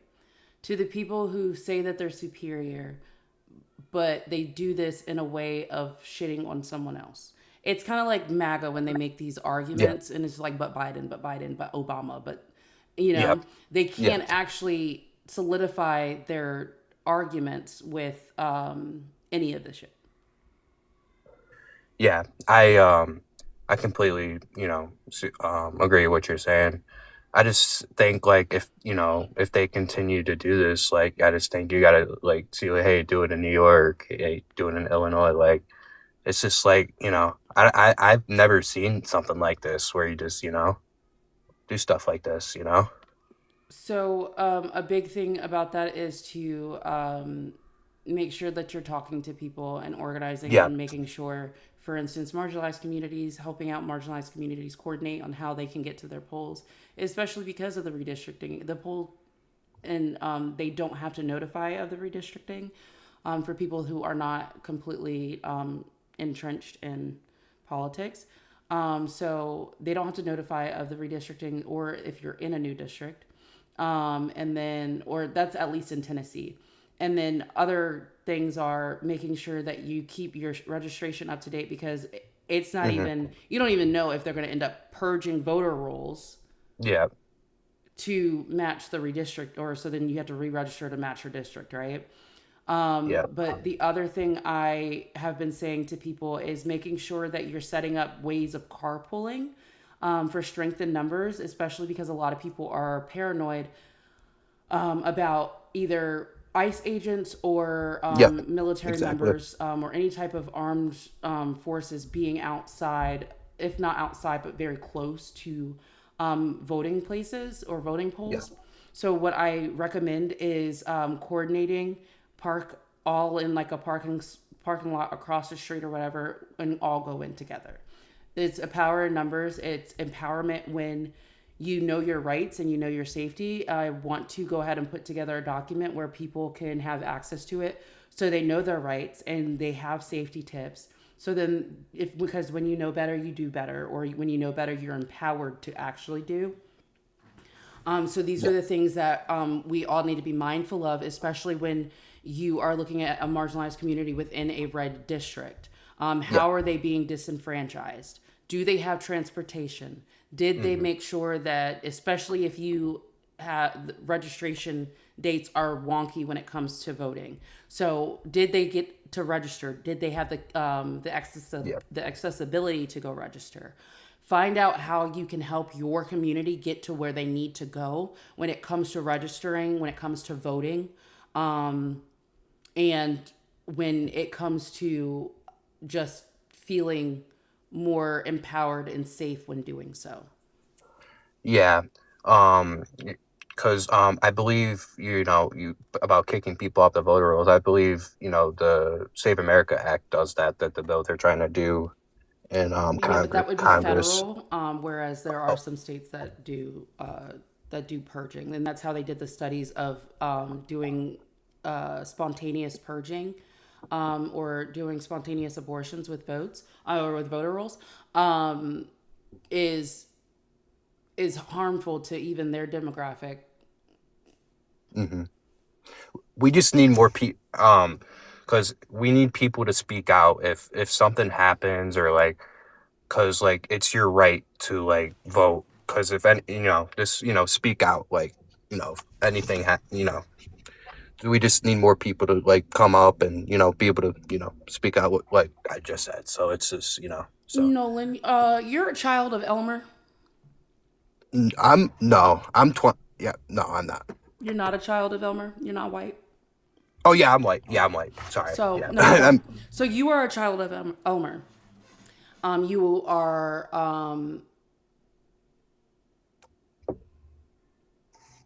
wow.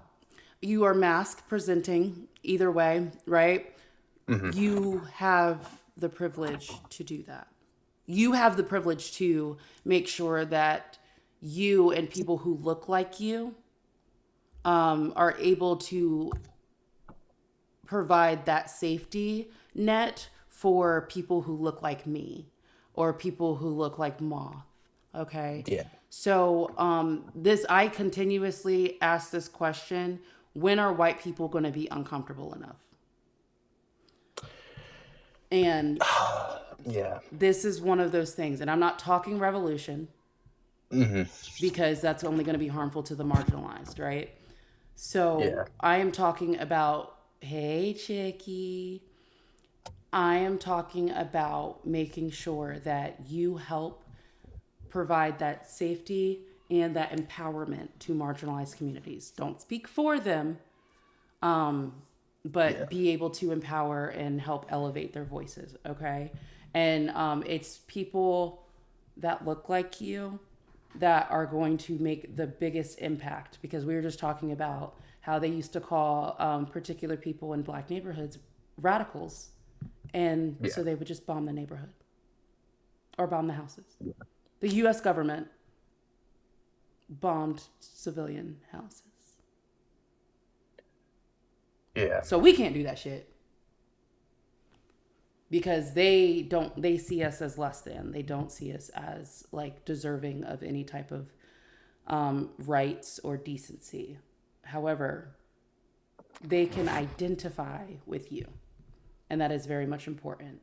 Thank you for wanting to discuss this, and thank you for wanting to bring more attention to it.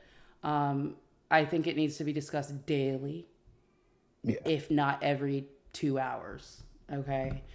Because there are a lot of people that are feeling defeated and have not moved. Hi, Emmy, and have not moved from that part of feeling defeated, right? Yeah. I one more thing I would say is like I just hate when people go after those communities when you have people out there who are starving, can't eat, it's just like we live in the United States of America, and you have people who can't pay their rent, and people are going after trans people, it's just disgusting, you know? That's what I would Sorry. that's what I would say. I was But like, I didn't know. Oh, I didn't know if I was muted or not, and I just yodeled yeah, for my child. No, I completely understand that, and that's a big reason why I had mentioned like we're not talking revolution, we're talking about but we are talking about change and people standing up and white people being uncomfortable enough. Because if you look at like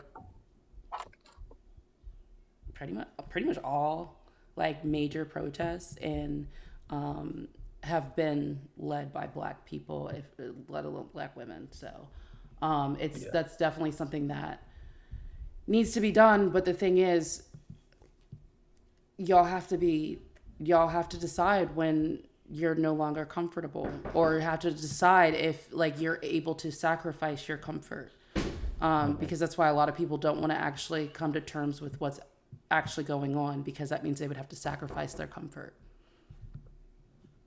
Yeah. Yeah, I totally get what you're saying, and yeah, it was nice coming up and talking with you, and I just started following you, so Oh, yeah, awesome. Welcome. I just wanted to come up and have a conversation, and so yeah. And I appreciate that. And like honestly, if you know people that are feeling that way, especially those that look like you that are like, then there's no point in voting. They're just gonna keep taking our it's that's that thought that is going to lead you to them continuously taking rights, because they're gonna push until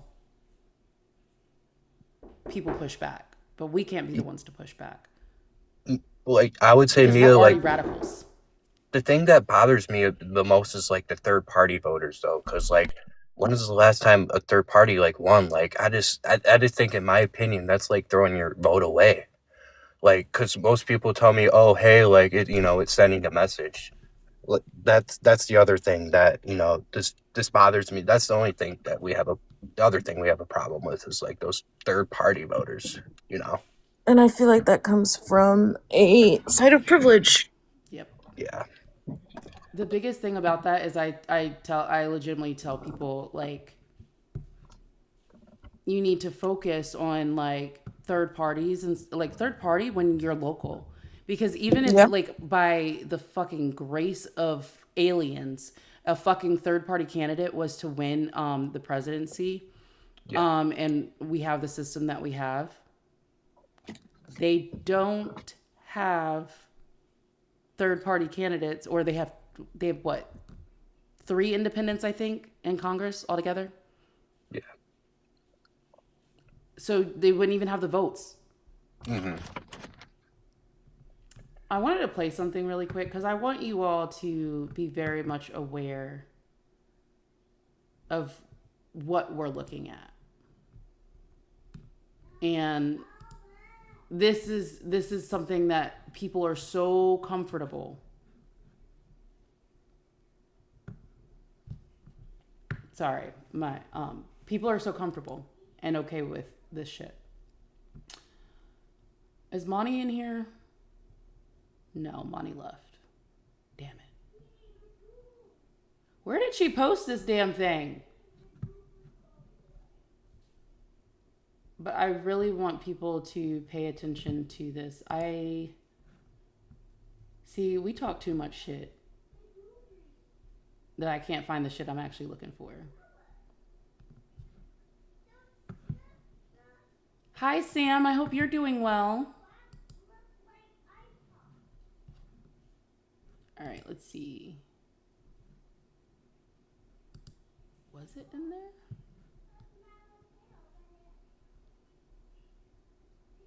Oh, I scrolled too far. Just kidding. Yeah, y'all listen to this. Canada, if you were wondering where I'm talking about. They're doing a little bit of a secessionist vote. I did some research on the blacks, as Judge Janine so eloquently would say. The solution to Hakeem's problem, this gay Obama, is baby making. Blacks, for 150 years, have only represented 10 to 15% of the American population, okay? That's not that much. So if they want to have more seats, they got to get in between the sheets. The Spanish, they're coming north. They're having tons of kids. And at this point, they have almost the same amount of House seats as blacks. The Hispanic caucus is almost as big as the Black Caucus. So if you guys need to solve that problem, I'm not arguing for you know what you need to do. I'm not arguing for more black congressmen. I'm arguing just don't draw the districts to advantage your party. No, you're just discriminating against whites. That was an all-black district. I'm discriminating. We want to be in that district. You think I'm discriminating against my kids? We don't support segregation. Am I discriminating against my kids? No, it's not a blacks only. It's whites only. We have a, very diverse district now. Julian. No. No.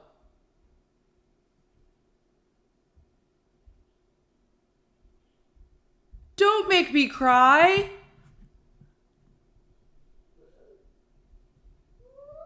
Hi, Matt and Erica Raiders.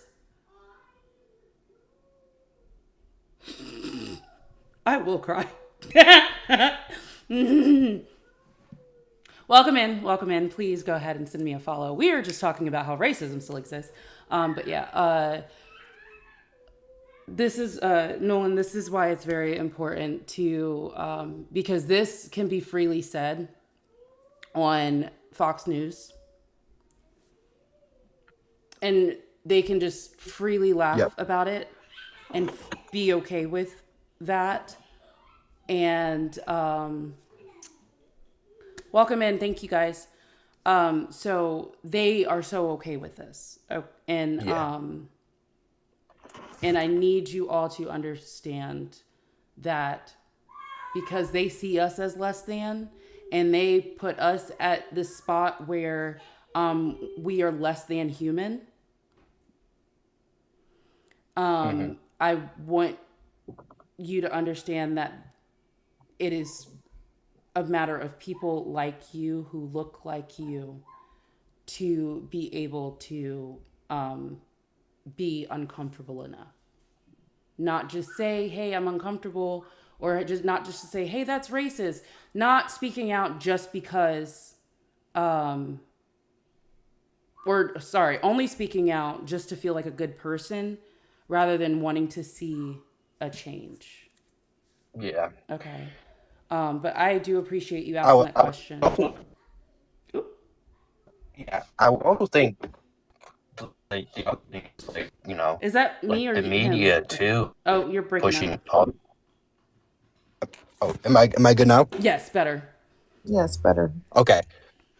I would also think the other thing is like the media is not helping, at all either. They push all these narratives out that people believe, and they get all this, foolishness from, and I just think So yeah, the media too is just very harmful too. So I'm like, what bullshit they put out, and it's just like and it gets worse too. So yeah. So, yes, it's, but again, I appreciate you coming up, and it's not to just put you on the spot. But it's one of those things, it's just like when we're talking about like privilege here and also looking at historical context and nuance around a situation. If black people are to sit there and lead the fight, right, we're just going to get boomed in our houses because we would just be considered the radicals. Thank you so much. These things are so cute. So yes, if you are new here, please go ahead and send me a follow. I am hoping that I can get to my 3K today. We are currently talking, or we were earlier talking about the disparities between like medical disparities when it comes to medical racism and how it ties into disability benefits. So basically your complexion determining how much or how little you are rewarded. Yeah. Did I already? Mia, so Mia, do you go live every day? Because I'm trying to learn about all this too. So that is the goal right now. Okay. That is the goal right now. I typically throughout the week, Monty tries to redirect and raid to me either on YouTube or here or both, depending on which one of my apps fuck up. But anyway, yeah, that's typically what happens. I go on after Monty finishes, and then that's what I try to do. And then Wednesdays, I try to help Ari out in her live, and then I'll jump on live like right after her. So then we can have more discussions like this. Some of them are civil, some of them people just, it ain't clicking. It's not clicking, Yeah. Steven. Yeah. Yeah. I will. Yeah, definitely tune in some more. And like I said, I'm I'm trying to learn, and so yeah. But I appreciate you having me up, though. I appreciate you wanting to talk about that. That was like, I like going back to that because if people's votes didn't matter, they wouldn't be trying so hard to change shit. Yeah. All right. So have a great rest of your day, though. Thank you. You too. Yeah. You too. Alrighty. Erica, and Matt, Raiders, I really appreciate you all showing me love. Oh my God! Oh, that's so beautiful.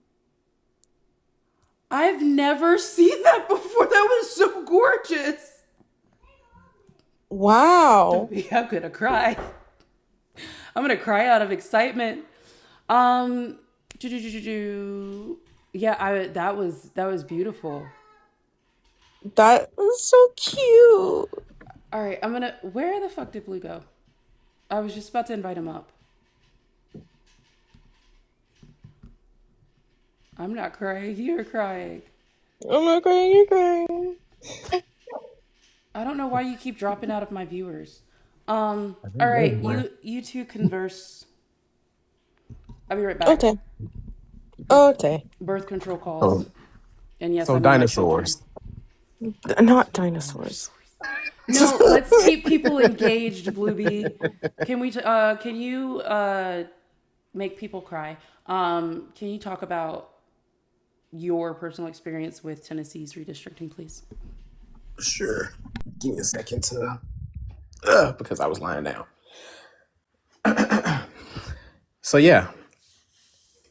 Oh, the dinosaur. A rar. So yes. Blue. So yeah, I am or was in Tennessee's District 9. I have since the Calais decision, Tennessee has, well, we know a lot of Republican states have been trying to redistrict and gerrymander. And here in Tennessee, last Wednesday, the state Republicans held a special session. They forced through a map to split up the 9th District of Tennessee, which covered Memphis, the blackest city in the state, one of the blackest cities in the country, to get rid of the one Democratic district in the entire state. They wanted to go from an 8-1 to a 9-0 because just out of spite, really, because they already have a majority in the House. If they wanted to pass something, they could pass it now. Getting one more seat in Tennessee isn't going to give them more power to pass stuff. It's literally out of spite. It's literally out of racism. It's because they don't have any kind of actual policies that benefit people. They just have to cheat in order to get their spots. So I was in District 9. My parents were in District 9. Now I'm in District 8, and my parents are in District 5. My parents here in Memphis now share the same district as Nashville, 3 hours away. The what used to be District 9 what is currently the same district, but they moved it and stretched it across the state. They also are sharing not only representatives in Memphis or a district from Memphis, but also all the way to Franklin, Tennessee, which is Nashville, basically. It's ridiculous. My former representative, Steve Cohen, just bowed out of the race, so he's not running for re-election. It makes absolutely no sense. It is straight up just Republicans being being low down. So as I was talking with Nolan, as you all came in, we were talking about like some people just feeling defeated and stuff like that, and just being like, well, what's the point of voting if they're just gonna rig? I want you all to realize maps do not vote. People do. We're not talking about big presidential where you worry about like maps don't vote, land doesn't vote. People do. So you have an opportunity to talk to the people around you. And if you are not utilizing your right to vote, that is a privilege. That means it's not directly affecting you. However, it's going to directly affect and very much quickly affect like the people who do not fit these descriptions. So it is a privilege to not vote, to willingly not vote. Also, the Republicans in the Tennessee State House, after the Democratic representatives protested the vote last week, the Republicans stripped every Democrat of their positions on committees and subcommittees. All of them. Unilaterally. Real quick, I just want to let y'all know, I know some of you are new here. The Good Rat Shit Fund is to feed a family that, because of the government doing fuck shit, has been affected by the fuck shit. And therefore, said fuck shit is leading to food instability, as well as, worrying about bills on top of that would keep, especially because we're going into hotter months, that would keep, climate control, especially with those with disabilities. So climate control is important. Water is important. Shelter is important. But overall, food is important. And everybody has the right to eat. So that is what the Good Rat Shit Fund is. that is what it's going to. If you like every dollar counts. It means a lot because people deserve to eat. I would like to get this over to the family as soon as possible. Other than that, I appreciate the raid. I appreciate you all coming in. We have been talking about racial disparities in the medical field this week, and how medical racism plays a big part in the medical field, or in like when we're talking about health conditions. Both Mothra and myself, Mothra did a nice deep dive for us that we started doing, kind of an outline on, of how basically just by the color of your skin that can affect whether you are awarded a certain amount of disability. And that does vary. So there is a disparity with that on top of the disparity with Black people trying to get diagnosed, because it is, which Moth said, and I definitely agree, when it comes to people of color getting medication, especially with like chronic conditions. Hello. Especially with chronic conditions and such, you have medical staff that, one, is under the impression that Black people have a higher pain tolerance and or thicker skin than everyone else. Things get ignored, and they think that if someone of color is coming to them with in pain, it's that they're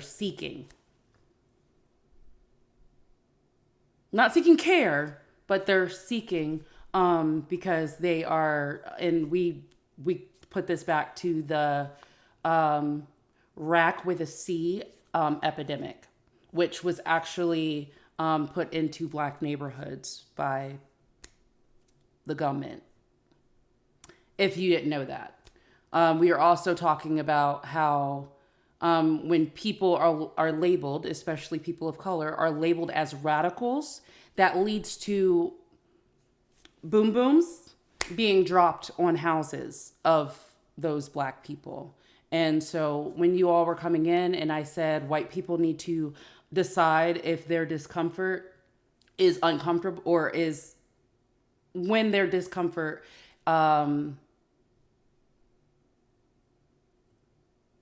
wow, I just blanked. When it's great enough. Yes, when they're discomfort. Damn, you're fucking. Yeah, it just happened. I just happened to be walking right by it. Right when I said it. So this is why we talk about this. Like, white people have to figure out when they are uncomfortable enough to try to make a change and stand up and have these conversations. So just to give you a little background, I like talking about this. I don't like tearing people out or tearing people down unless they're just shitty people. I match energies, or I gentle parent. I even have a whistle for it. Did my kids steal back the whistle that I stole from them? I mean, tactically acquired. Tactically acquired. So basically, I have conversations here. I help people unpack some shit, their misogyny, their racism. Oh, yeah. So the Elmer's children, that's a joke for this color. Yeah. Yeah. So basically, if you want to be more informed or want to figure out how to unpack your shit, I am here. Not going to be, oh yes, tactically acquired. You got to learn how to say things in the military so you don't get yourself in trouble. So that is something I am here to do. You can ask me questions. This is the time that you can get a Black woman's labor. I'm not saying for free, but I am saying you can get a Black woman's labor. I have the phone number up here that you can send text to if you want to. Don't send me no nasty ass pictures because I will call your mom. I will call your mother. So I And want if to your bring up. mother is no longer with us, I will go to her grave. Oh, Ouija board. well, okay. I'll get the Hmm. witch bitches on it. Okay, anyway. So, so we I already hit 3K though. I'm so confused now. I thought, okay. He's the same one that told me I hit 3K, and now he's saying 2 more followers and she hits 3K. Either way, Just please ignore follow. him. Please send a heart me. Please come back when you are ready to have the conversations. Come back to listen to the conversations, because there might be some things that you don't even realize. I'm so confused. I got So, but news. yes, and then not voting and protest voting again is also a privilege. So I will have these conversations. If you are a raging leftist, which we call the crunchy leftovers, and you're all about revolution, we got beef, because that just means you're not looking out for me. You're not looking out for people like Blue and Moth, because we are the collateral damage. You are not looking out for the marginalized communities, because we are the collateral damage. Mind you, we are talking about counterterrorism, putting out a statement. No, not counterterrorism. The president putting out a statement that counterterrorism will be tracking people that are anti-American, that are pro-transgender, and that are Antifa. So us caring about people, I'm not anti-American. I wouldn't have sat there and fucking signed my name on a dotted line if I was. I'm not anti-American. I wouldn't sit here and talk about, preserving the marginalized community if I was. I'm not anti-American. I wouldn't be having these conversations with fucking bigots if I was. Okay? But I am here to have these conversations to help you unpack either your internalized misogyny if you're a woman or a femme, or unpack it your blatant misogyny if you're a man. You benefit from the patriarchy. I talk about the systems and how we're operating within them. So We advocate for the Constitution more than the Republicans do. That part. that part. So sorry, go ahead. Go ahead. Mia. No, you're fine. So I forgot when we were talking about the medical stuff to bring up this. This recently happened as of yesterday. Trump has officially is going to hit California with the largest ever freeze on Medicaid funds. I think it's 1.3 billion. Yes, 1.3 billion will be deferred cut. from California, which I didn't look up California's contribution. They're net positive to the fucking economy. So let's be fucking real. If California didn't fucking pay their fucking state taxes, the red states will be fucked. So he's really just let's be so fucking for real. He's inherently fucking over the red states that my state helps with.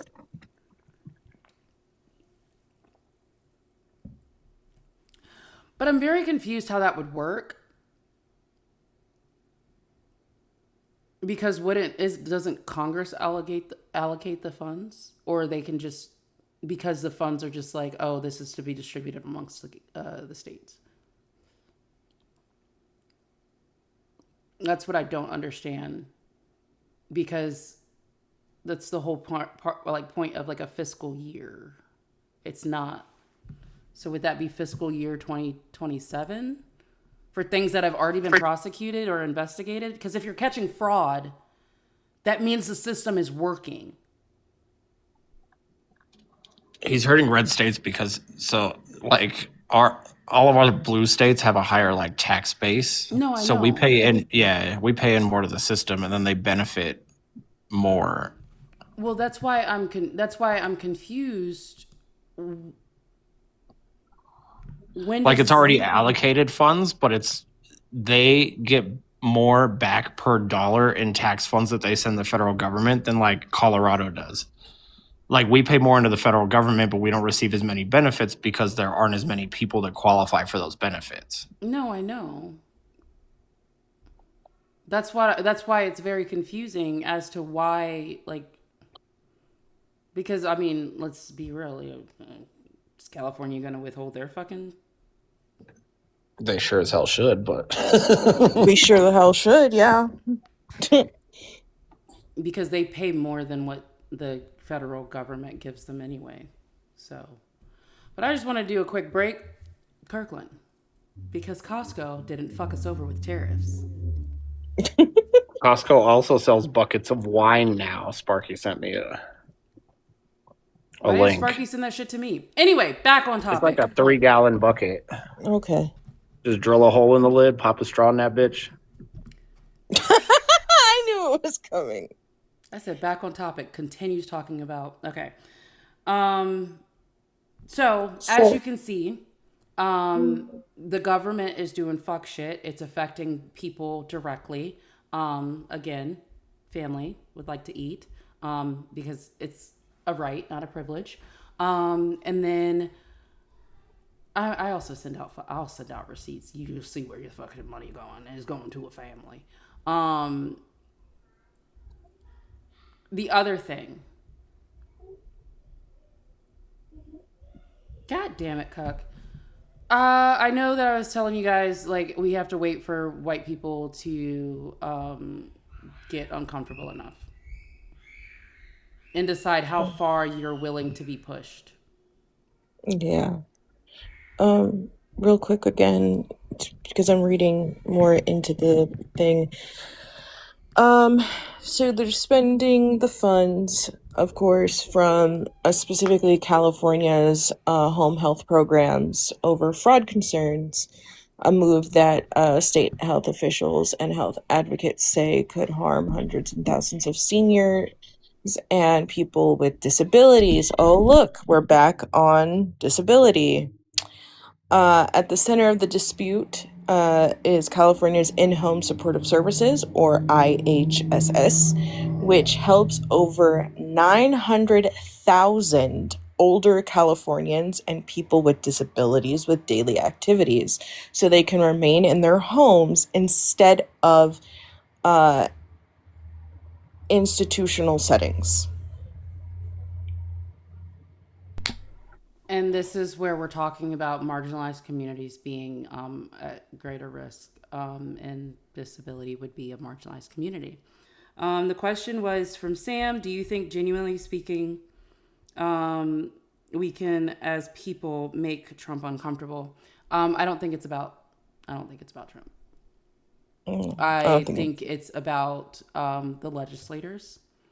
I think it's about the cabinet. And I say this on a state and federal level, right? And follow me for a second, all right? Imagine it just so happened to be right before a long weekend when they are about to, go on whatever, like a recess or their fucking spring break or their pre-summer break, right before they're supposed to break for a break, okay? Imagine a lot of people in the public spaces that would enclose certain spaces. Imagine if, like, you had to talk to people, or you had to, figure out what the people really want, because you would have to talk to them because you're trying to get to your car.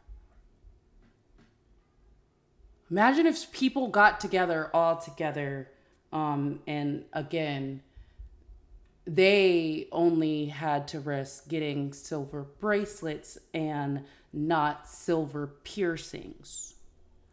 So a lot of people that look the same were to get together and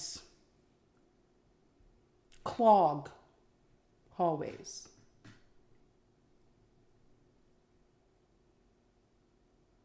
Office spaces. All at the same time. With a matter of things that they needed and wanted to get done because of the people that are being harmed. Imagine if somebody organized that, but like not on platforms and stuff. That would be a wild book, right? To push change. So wild. Never done before. Y'all remember sit-ins at diners and stuff like that? Yep. And how that pushed change? Mm-hmm. Y'all remember when the hippies used to fucking chain themselves to trees? I mean, some of them still do. Yep. So then they could preserve wildlife. So imagine if people cared about fucking human beings more than they cared about trees. Imagine. That'd be a wild book, right, Gen X? I don't think it's wild. I think that that's a book that needs to be written right fucking now. Oh, yeah, like, you know? Again. Yeah, you know, just a black woman doing free labor or whatever. But imagine if that gets done, you know? Imagine. On an unrelated note, Memorial Day weekend is next weekend. And I think there's meetings up to the 21st. On an unrelated note. Incidentally. Well, what's up, Gen X? Hey, not much. So there's just something I just wanted to bring up. I really love your platform. Your platform here, I think it's really inspiring because you have really great conversations with people. I scream at people because I'm an emotional man that doesn't know how to regulate his fucking emotions. I think that what you're doing is way more productive. But the other thing that I wanted to bring up is that when it comes to what is happening with the gerrymandering and the Voting Rights Act, something that people don't quite understand is that they're strangling out any candidates that are trying to run for office. So not only does it cost them money to have to go to another district to rebrand or whatever, I work in this space, and the thing that it does is it strangles the money that's coming in. Because every ad that they have out there, every piece of advertising, and anything that they do for their campaign, anything that was bringing them money is now null and void. That money just stopped because they're no longer running against that opponent. And the Republicans did this very deliberately, not just to disenfranchise voters and people of color, but to also strangle out any of their opponents to keep them from running and continuing their campaigns. And that is the fucking nightmare of this situation.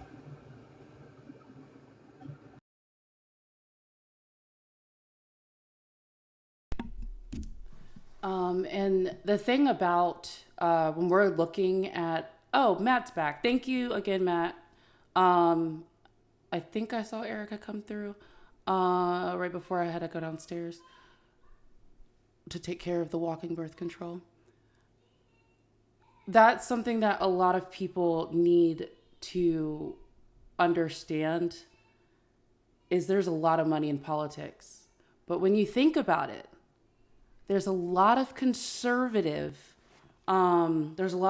candidates or representatives or what have you that run uncontested for like forever, right? So they've had time to just roll over these funds. So it's kind of like old money versus poverty. Yeah, and one of the best examples that I keep bringing up is in my district here in Florida. There was a state senate race between Brian Nathan and Josie Tomkow. Josie Tomkow was the Republican. She raised over $400,000 for her campaign, and Brian Nathan beat her on a campaign that raised $130,000. People are done with this shit, but they know that if they strangle them out of their money and that they can't raise any money for their campaign at all, that's the only way that they can win. They are rigging this fucking system, and it drives me nuts. I am so, again, emotionally unregulated because I hate the world I live in. Yeah. And so, again, us as the black people, us as the marginalized, we have gone through the phases of being like, I hate this shit. Let's just lay the fuck down and just wait till everything crumbles around us. We regrouped. We good, homies. It's fine.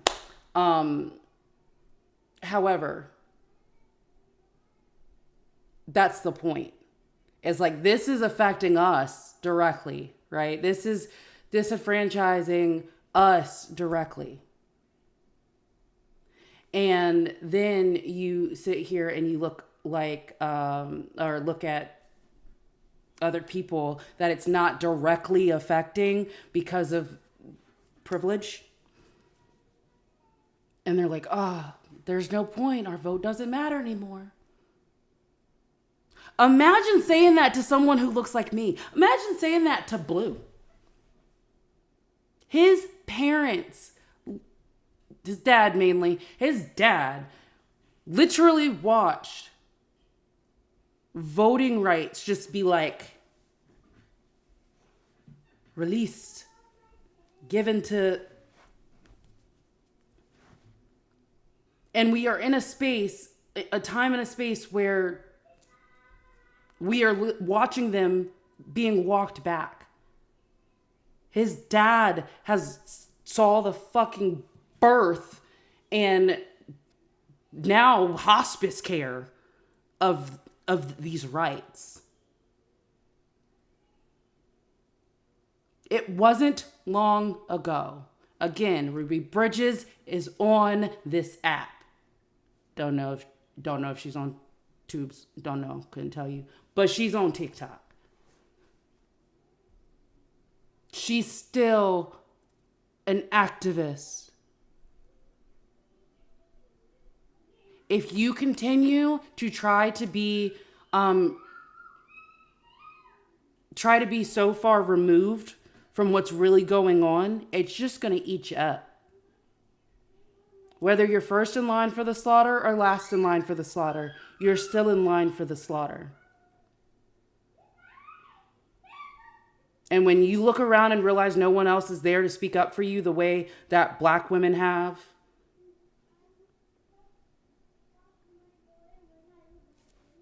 what then? What then? And if this conversation is uncomfortable, you're not ready for the real conversations.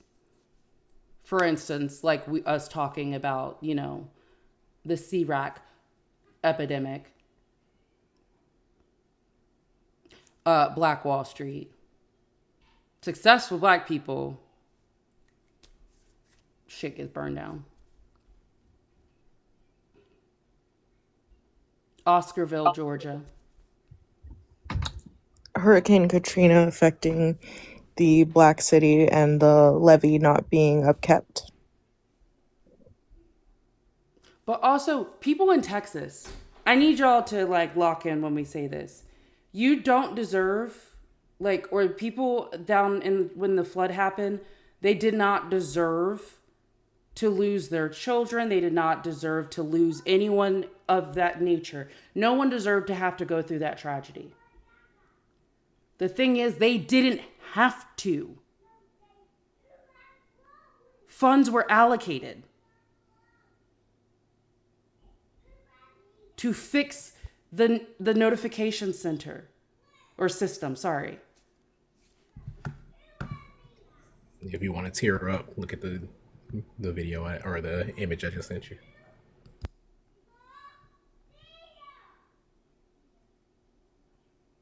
In the silence of the morning.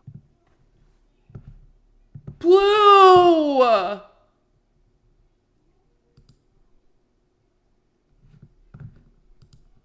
Mm-hmm.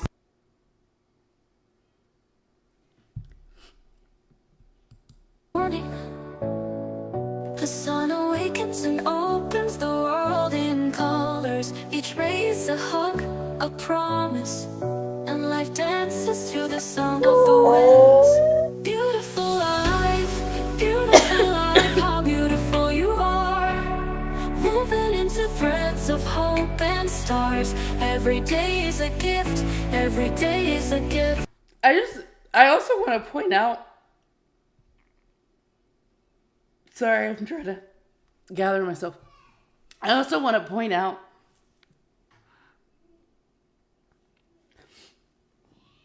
these are two very, very driven black women, right?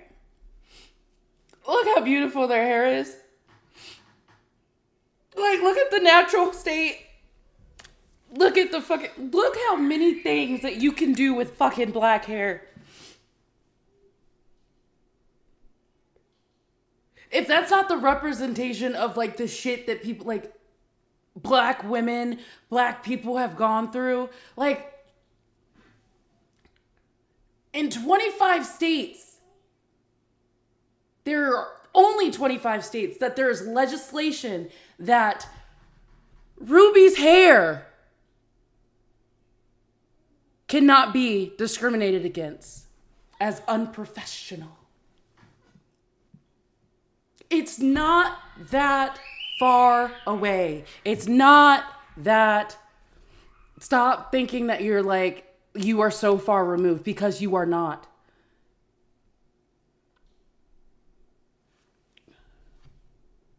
You are not. And guess what? You're not immune either. For those who are unaware of who that person is,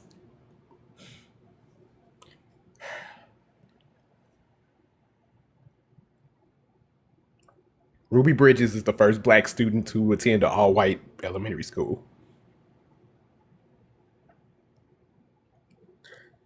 That is the first black student to attend an all-white elementary school after desegregation, hugging the first black woman vice president.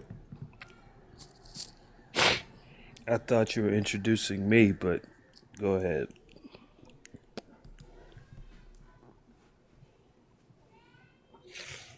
I just want anyway. Indy, not right now. Okay.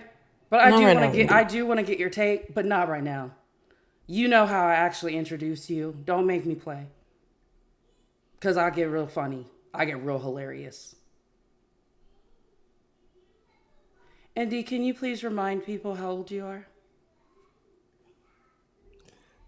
34. Okay. What did you want to come up and talk about, Indy? Yeah, I feel very privileged and empowered. I actually don't think I should have to apologize for anything. Who told you you have to apologize for something, Indy? I mean, what are you talking about? You're talking about choose your privilege and all this stuff. I mean, if I have to choose my privilege, right? As if it's this thing you're trying to define and all of this type of stuff right here, right? But Ain't no here's the fucking thing. way. I shouldn't have Your to define anything. comprehension skills Ain't no fucking way. definitely inform why you write the way you write. Or I write the way I write, but you don't write anything, so I don't know what you're talking about. You're just a critic. Yo, we can write sentences, Indy. You don't know what I've written. What are you talking about? I don't know what you're talking about. What are you talking about? Indy, can write you don't know sentences. what punctuation is. Indy. Well, hold on. I have Let's a be question. so Wait. real. I have a question. Wait. Well, hold on. Who's the most legendary writer from the South? Do you know? William Faulkner. Y'all, I'm Right? doing this for charity. William Faulkner was doing this for legendary charity. for having run-on sentences. He was legendary for having run-on sentences and editing it himself. So Why therefore, is You are that? not him. Why is that, Indy? he's famous for doing it. I mean, When so was I'm when was I he have him too. when was he a writer, Indy? In the 40s.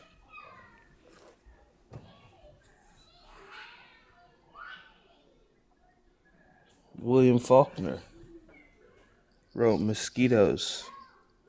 He's also from the town I'm from, He lived there for a while. There's a bench that he Indy, wrote a book are, on. are you on I planet sat on. Earth with us right now, Yeah, Indy? yeah, yeah. I'm just telling you about famous writers You that know have what? run-on sentences, and you're not. You're hating. You're saying how dare I put my All run-on right, just sentences a second, in just a the second. same Hold on, just a cachet second. with him? Just a second, Indy. Hold on, okay? Just a second. Woosah. Before we get into this, Indy, has your situation changed since the last time we talked? No. Okay. And you feel very privileged. Yeah, I feel very Okay. privileged. Yeah, absolutely. Are you by chance in reality? Yeah, I am. Yeah, absolutely. All right. So, people other than Indy, I'm going to let you do it. Because I have worked on my piece. Supreme Allah and was paced next to the platoon leader as the platoon of knights walked through the field. Mm-hmm. Mm-hmm. Indy, what does that mean? I don't know. What is Supreme Allah and was paced It's next to? What does that mean? subjective. It's subjective. Define it. Supreme Allah was paced next to the platoon leader. No, Supreme Allah and was paced. Supreme Allah was paced next to the platoon leader. I don't know. That's not what that says. Well, that's what it's supposed to say. It says Supreme Allah and was That's what it's paced. supposed to say. That's what you're supposed to get. I don't know why you're saying this. I'm supposed to have a decoder ring. I don't know why you're saying. I don't know why you're doing this to me. Indy, why you sound like you slurring? What's going on? What's happening for you? I'm not slurring. I'm not slurring. You don't sound like your normal, regular, illiterate remedial self. What's going on? Illiterate remedial. Mm-hmm, yeah, just because you wrote, about? just because you wrote a book don't mean you literate, beloved. I'm sorry. We had this conversation before. I don't know what you're talking about. I don't know. What you're Oh, talking you about. don't know what I'm talking about, officer? Huh? Nope. Just like I her. have no clue. No clue. Just I like have her. no clue. Just like her. No Indy. clue. And wasn't nobody going to quote you to begin with. You have the disposition of a skin tag. What the hell you think we quoting you for? No, what? I have no clue what you're talking about. I don't even know what this lady's talking about. What is she talking about? Indy. Another person I don't know what you're talking about. What's up? Are you under the influence? Nope. Somebody is lying. Why do you sound like that? Right, like you do not sound normal, like in this moment. I just don't know what you're talking about. Child, I just want y'all to know, this is like 4 stops before rock bottom. Sunkiss. Oh my God. I'm just laughing at you guys. You Does guys are Sunkiss funny. know? You're making me I laugh. Do I know what? Sunkiss knows. I'm gonna send it on Discord. Okay. Last I heard, he was running for city council and he had wrote 2 books. Four. I'm so sorry. I'm so sorry. He's wrote 3.5 books. Look, why is everybody hating on me? Why does everybody Beloved, hate? in order to be hated on, you got to have something worth hating. You're not a contender. Calm down. I am a contender. You can't compete No, where you you don't are compare, not. sweetie. We were over here expressing the beauty of the photo of Ruby Bridges hugging Kamala Harris. Kamala Harris, and here you come. And you decided to intrude on this moment. I said it sounded like my intro. You sound so. Which one of them sounds like you? The first black student to attend an all-white elementary school, or the first black woman vice president of the United States? Which one of those sounds like you? The first one. You were the first black student to attend an all white elementary school. I'm a pioneer, though.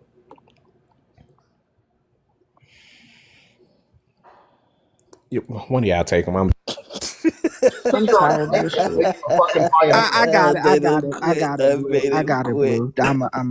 You didn't make him. Oh my Lanta. Andy sounded like a fart. Indy. This man Indy, is what's full on going on nuts for you, beloved? What's happening for you? Oh my gosh, I'm gonna quit. Indy, do you need a facility? And I'm being so fucking for real right now. Do you need a facility? What? What are you talking about? Because you sound like you are not sober. You sound like you are Lucy in the Sky with Diamonds, beloved. I'm totally sober. What are you talking about? You do not sound like you are totally sober. You don't. Ask me a question. Do you smell burnt toast? No. So, like, Indy, like, real shit. You've come up here, you've expressed what was you going through and shit. And what the fuck is going on? Because you don't even sound like typical illiterate, Indy. You sound very. Why does everybody say I sound like typical illiterate Indy? I'm not. I don't know what you're talking about. You sound like you are very detached from life in a not good way. Nah, I don't think so. I don't know what you're talking about. See, look, I feel like you guys are gaslighting me. That's what I think.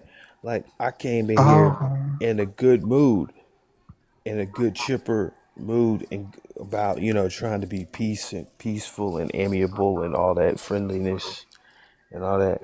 And then that's why you decided to interrupt a beautiful moment. Okay. I tell some jokes, right? And then you guys are all like, "Man, this dude is crazy, man. This man is crazy. He's crazy. Like he's crazy." For the record, nobody called you crazy. or whatever. Whatever you're saying, or whatever you guys are saying, what you're saying, stuff. Ignorant, foolish, detached from reality. Yeah, detached from reality. The more you talk, the more like your words are starting to like slur and blend together. Yeah. That's why we're asking has something okay. I don't know what you're talking about. Okay. Indy,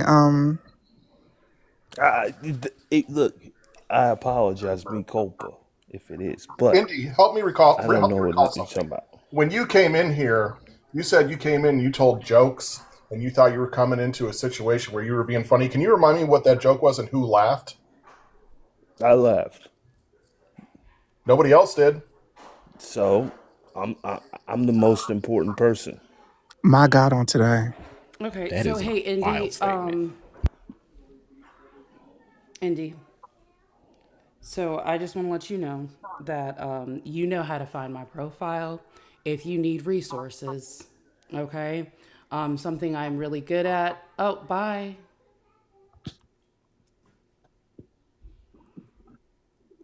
Well, did y'all try the chicken? I thought the chicken was lovely. Oh, girl, I got the fish. You got the fish? Whoa, I didn't know they were serving fish. Did you want a chicken? Did you want a salmon?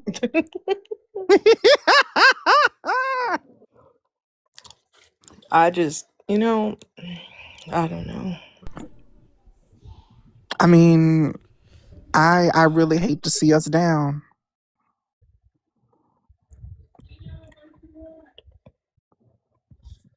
I just, I'm really up here sobbing, baby, over this picture. Y'all want to cry again? I could use a good cry.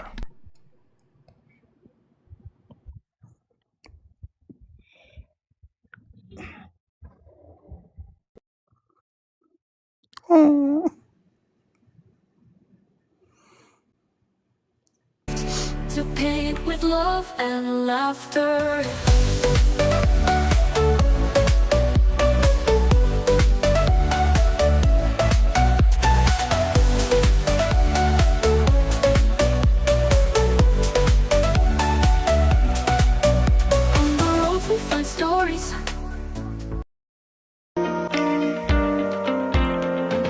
in that picture, there's The Ruby what Bridges was, what is, and what could have been all at once.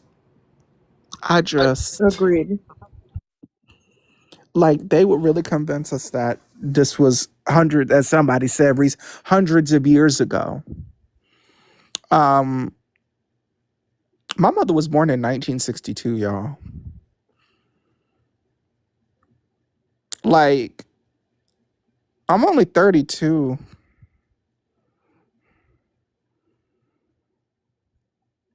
Like, they would have us believe this was hundreds of years ago. Ruby Bridges is a grown woman on TikTok.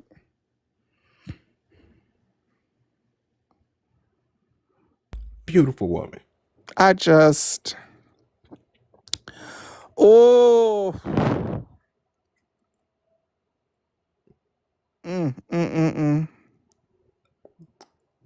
That woman had to be, as a little girl, had to be escorted to school by marshals. To prevent grown human beings grown people who claim to be human beings. Right. From attacking her. Just for wanting to go to school. Right.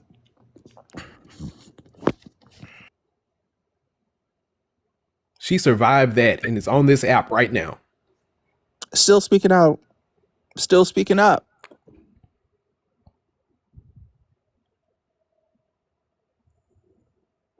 They talk, we keep talking about elders and age and especially age around our governance and that's understandable, but also we're seeing our elders who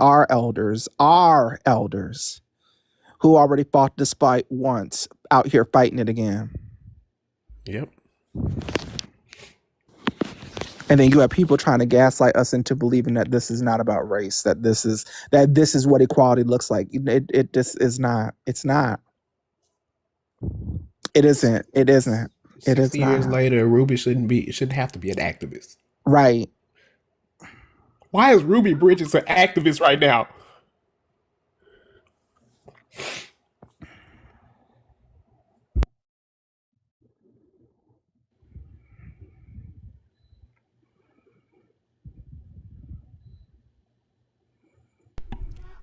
I don't understand, and this is one thing that Blue and I were talking about as well, is like when it comes to essay and racism, for some reason, the victims always gotta fucking they always gotta explain what they did, or they always have to explain what racism is or what it looks like. Same thing when it comes to essay or victims of essay, right? Those are the most times you get fucking interrogated.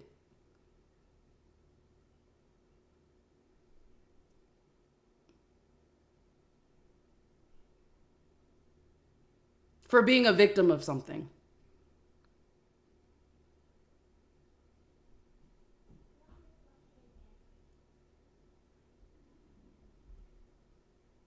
And a bunch of those teenagers that were around to spit on her and call her nigger and to do all that she had to be protected from.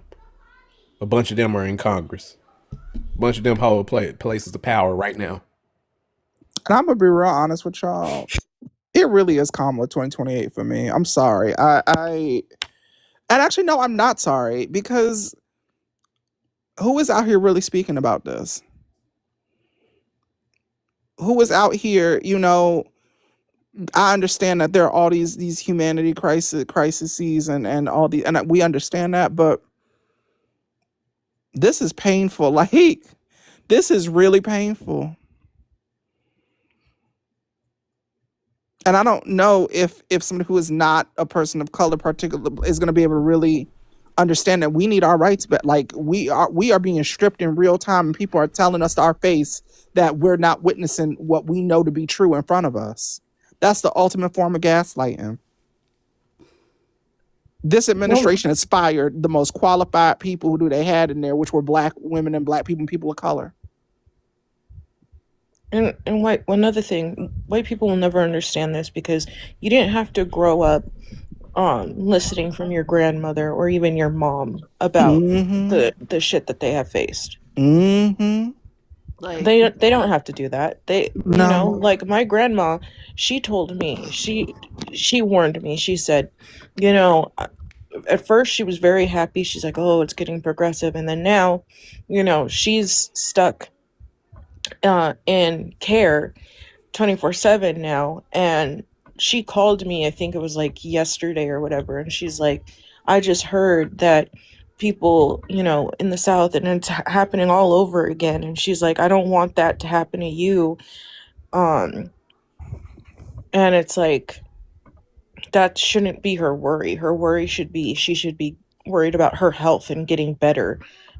But she's not worried about that right now. She's worried about her grandkids and her great grandchildren now getting in the same position that she was in. you know what? Fuck it. No, some of y'all need to hear. All of y'all need to hear this shit. I want y'all to hear this because it is so true. There is a black woman on this app that has been trying to raise funds to get people passports, and by people is black women and trans women and their children out of this country, getting their passports so then they can get to safety. And as I've said multiple times today, anyone who is pro transgender and Antifa are basically like on a fucking list for counterterrorism. And they get to decide what anti-American is. So y'all need to hear this. And another thing, I watch white people develop these political careers as analysts and commentators, start podcasts, hell, even be on CNN and all type of news broadcasts and shit, right? From saying the exact same thing that black people have been saying for fucking ever. It's our lived experience, right? Especially us in the motherfucking South, right? So they're reporting all the shit that's happening to us while simultaneously not doing shit. They're not fucking boots on the ground. So I'm watching these people grow and develop wealth, riches, notoriety, and shit like that. And again, it's just the same old fucking cycle. Y'all are benefiting off of the struggle and pain of black people still. Cause what the fuck are y'all doing? I don't know none of y'all to be in no grassroots initiatives with black people or helping black families or shit like that. Y'all not seeing shit we ain't been seeing since we came out the fucking womb. We have a ballroom that's under budget.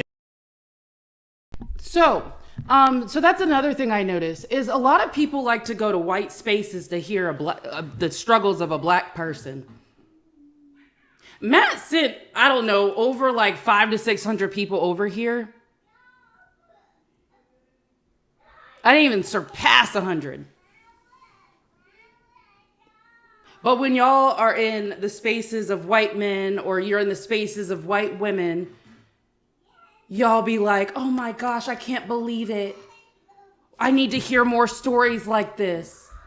But couldn't even stick around for a black ass panel. And Jen, he brown, he count. Y'all want to know what the black fucking struggle is? Y'all want to know what the black plight is? And this isn't even about a platform. This is about you all showing your ass. People show their asses every day on this app. Y'all will sit in Steve's fucking chat being like, we gotta stop this. Does nothing. We need to hear more about this. Stays in white spaces. We're mad. Finishes out the stream and goes about their business.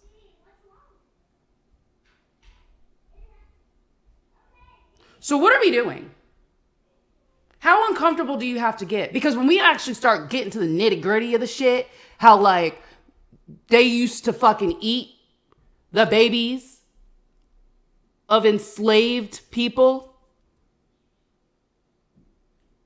Y'all want to talk about that.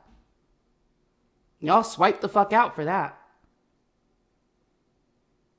You want to talk about the nitty gritty, about your favorite sport, football?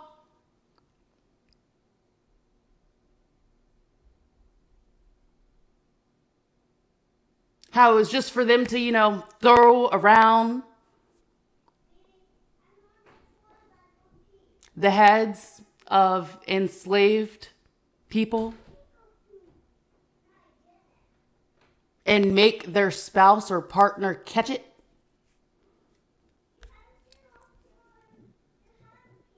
Y'all want to talk about how the current combine is basically exactly how they would do the slave trade or the sales of Black Friday. Y'all want to talk about that? Or does that make you too uncomfortable? That's too close to, that's too close. That's too close in the timeline because, this was hundreds and hundreds and hundreds of years ago, right? Oh, but the thing is, here's the thing. Progress takes a long time, Sunkiss. Progress takes a long time. Regression. Long. As you saw. Regression. It happened in 24 hours. Very quick. Quick, fast, and in a hurry. Real quick, fast, and in a hurry. Before the day was done, Tennessee had a new fucking map. So y'all want to say before the ink was dry on the damn Supreme Court decision, they had turned around and gerrymandered Tennessee even further, and it's like, damn, y'all really could. It was that important. It was that. Couldn't have one district. One district. You have a man in Alabama who's saying, "Nah, I hope they do repeal the 14th Amendment." What the fuck are we doing? That part. But racism, it doesn't exist. What the fuck are we doing? But y'all want to hear about the black struggles, but make sure it's a white creator up there, like fucking platforming it. But here we are. We are talking about this shit, right? Getting to the nitty gritty of this shit. And y'all just leave. I mean, what was it that Delta Slim said? They love the music, just not the people who make it. And I want to be clear: if you are white, if you are an African American, if you I'm not trying to be rude. Truly, please, children of Elmer, children of chalk. If this is making you uncomfortable, I need you to ask yourself, why is this making you uncomfortable? What is happening for you in this moment? Because I think the issue becomes too is that we're not like. There is a cognitive dissonance that you want between the history of what your ancestors did and what happened, and with where we are today. And there has to be an understanding that we know y'all didn't commit the atrocities. We're aware of this, but the question is what are you doing today to make sure those atrocities don't happen again?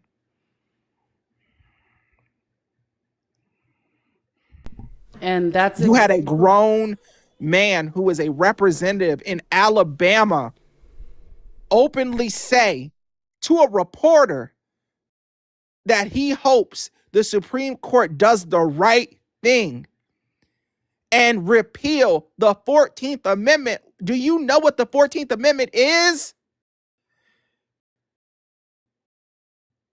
Anybody want to take just a guess at what the 14th Amendment is? Birthright citizenship, due process.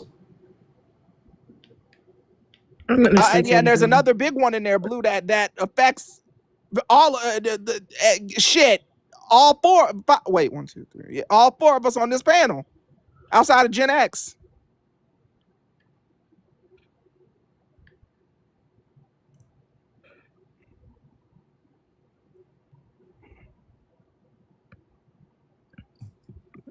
We shouldn't give the people the answer, though. It's getting to a point. And Blue could tell. I called Blue and was angry about this the other day. Called that man up out his nap and said, "Can I just yap at you because I'm feeling so much?" Everett, no one can be the narcissist. But listen, as fast as shit is getting repealed left, right, and side, we don't know that to be true. At the rate we're going, I'm not even trying to be funny.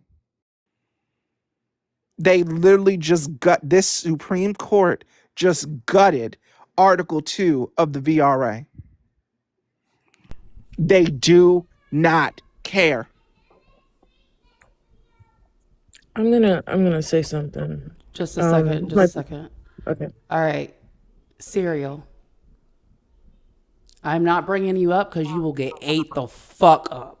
All right. But this is one of those spaces I talked to you about that you need to sit. Gotcha. And listen. Take notes of the questions that you may have. Okay? And you know that you can send them to my Discord. But today is not the motherfucking day. You will get eaten the fuck up here. And this isn't even being, I don't even give a fuck. Maybe it is being emotional, but it's also being logical.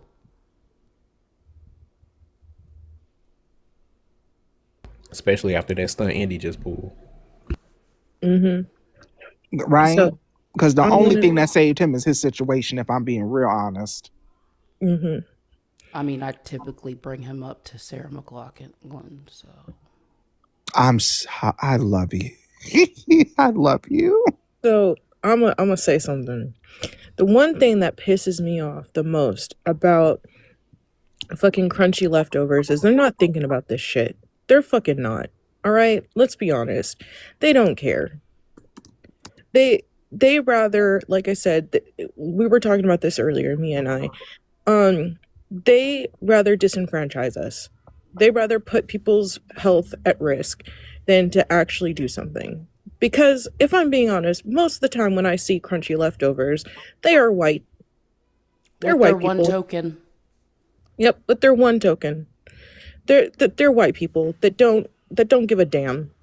I'm pretty sure right now, like if I were to go into different spaces of the crunchy leftovers, they wouldn't be talking about this shit. They don't care.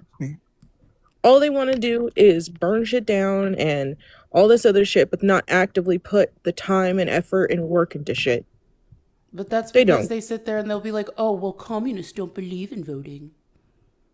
Well, you don't live in a communist society. And A, if you really want to be a communist so fucking bad, go ahead and run me them credit cards. People need to eat.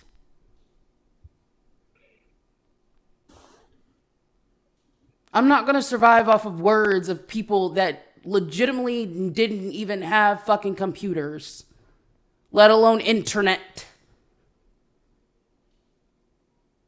I'm not going to rely on that shit to tell me how the fuck a fucking nation should be run. And you're not, and the fact that they think that like, just because you go into a fucking revolution, that the outcome is going to be fucking communism, that would require a global stage. So let's be so fucking for real. I wanted to have a conversation with Indy, but ain't shit serious with him. I wanted to have a conversation, see how are you seeing this?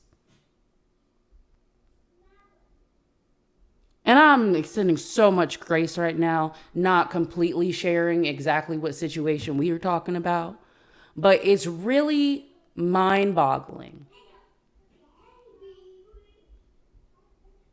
that people think if they deny racism, racism will go away. No, if you deny racism, white supremacy thrives. That is the way oppression is designed. When you ignore or excuse something, that's how more and more shit gets taken away from you, including your fucking rights. Because I'm gonna tell you right now, if you are not a white man that is able-bodied with money, you are not winning shit if you keep ignoring what's going on. You're really like, and it's not just that, right? Because it's completely that. It just makes me upset to scroll in different lives, and it really does make me upset to see how you, Mia, don't get that much traction, or other Black creators don't get that much traction. But Crunchy Leftovers or other big white tea creators get all of this and don't put in the work, or it, yeah, they just don't put in the work as much as we do. I'm just telling y'all right now, if you actually want to be an accomplice, if you actually care about people, and this is that tough love type of art or conversation, right? It's a tough love. If you feel uncomfortable, like Sunkist said, if you feel uncomfortable, ask yourself why. Is it because you're not doing enough? Because the whole rule of if it doesn't apply, let it fly comes into play. The whole rule with, a hit dog's gonna holler comes into play. So if you feeling uncomfortable, what are you doing? Or what are you not doing? Are you not speaking out against racists in a room full of racists because you don't like confrontation? Are you virtue signaling? I now know what that means completely. I knew what it meant, but the definition didn't make sense. That's a neurospicy thing. We'll get back to it. I need y'all to, because I'm gonna be real. That means not much is setting you apart from the right.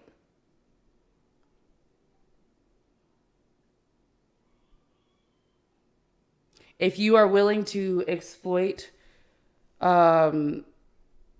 emotional labor on your platforms, but not give back to that, for instance, letting someone dog walk someone on your fucking panel and then accepting a kick fund and not contributing to the person who just dog walked somebody on your panel, that's exploitation. Exploitation of labor.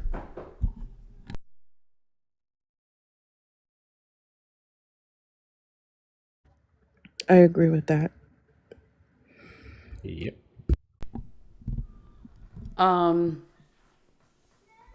When you belittle the Black plight, or you dismiss it, or you use it because, oh, I'm aware, but you don't use it to do something so it doesn't happen again, there's not much of a difference between you and the right. Because it's either they're blatantly saying they're racist, or blatantly being racist, or they're just denying that racism still exists. Just because you'll listen to it, be uncomfortable, send a heart me, and then scroll on. That's you legitimately just being okay. Like, understanding where all of this comes from. And when we say, like, white people, if you feel offended,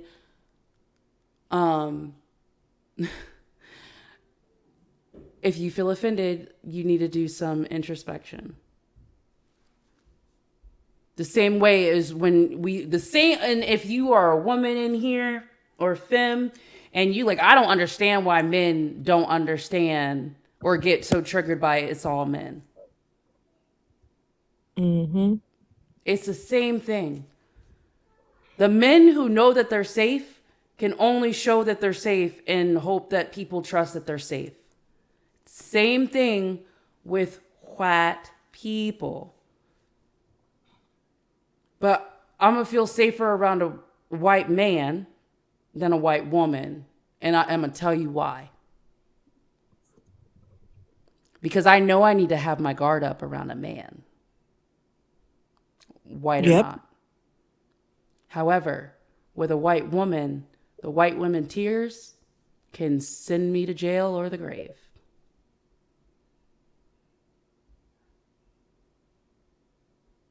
White men are the problem. But white women are terrifying. because they don't want these labels. So they try to mask that stuff with being overly nice. And wasn't it majority of white women that were and teens that attacked Ruby? Last I checked, most of them were white women in the front pictures. Last I checked. So, interesting.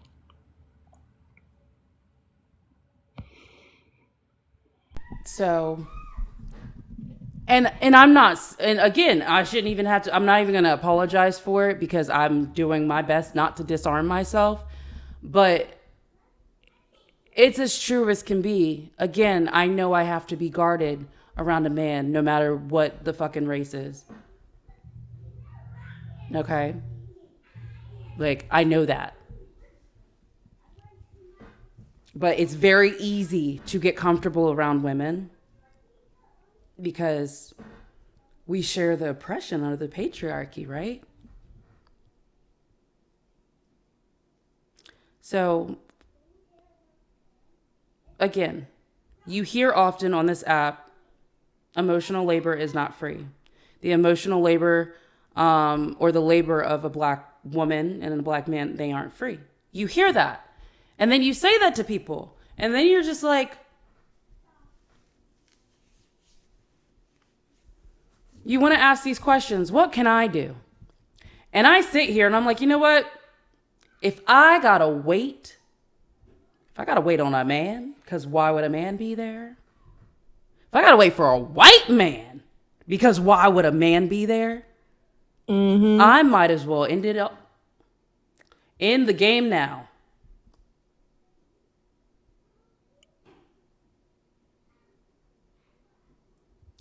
I might as well end the game now. So,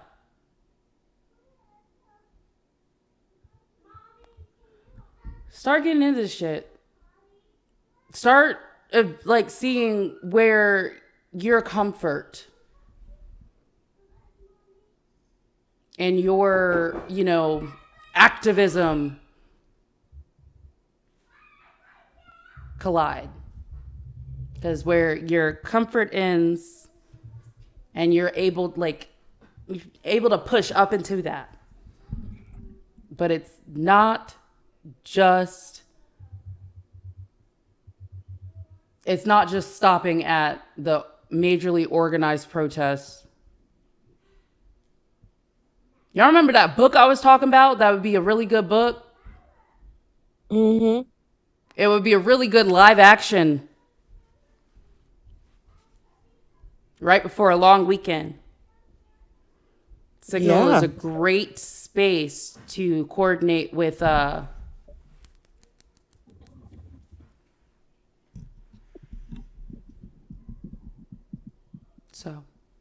what do you want to do? Do you want to silently clap? And be the person that just in the grocery store? What do you want to do? Do you actually care about humans, or do you just like the feeling of people thinking that you care about humans? Do you just want to add a little notch to your belt about it,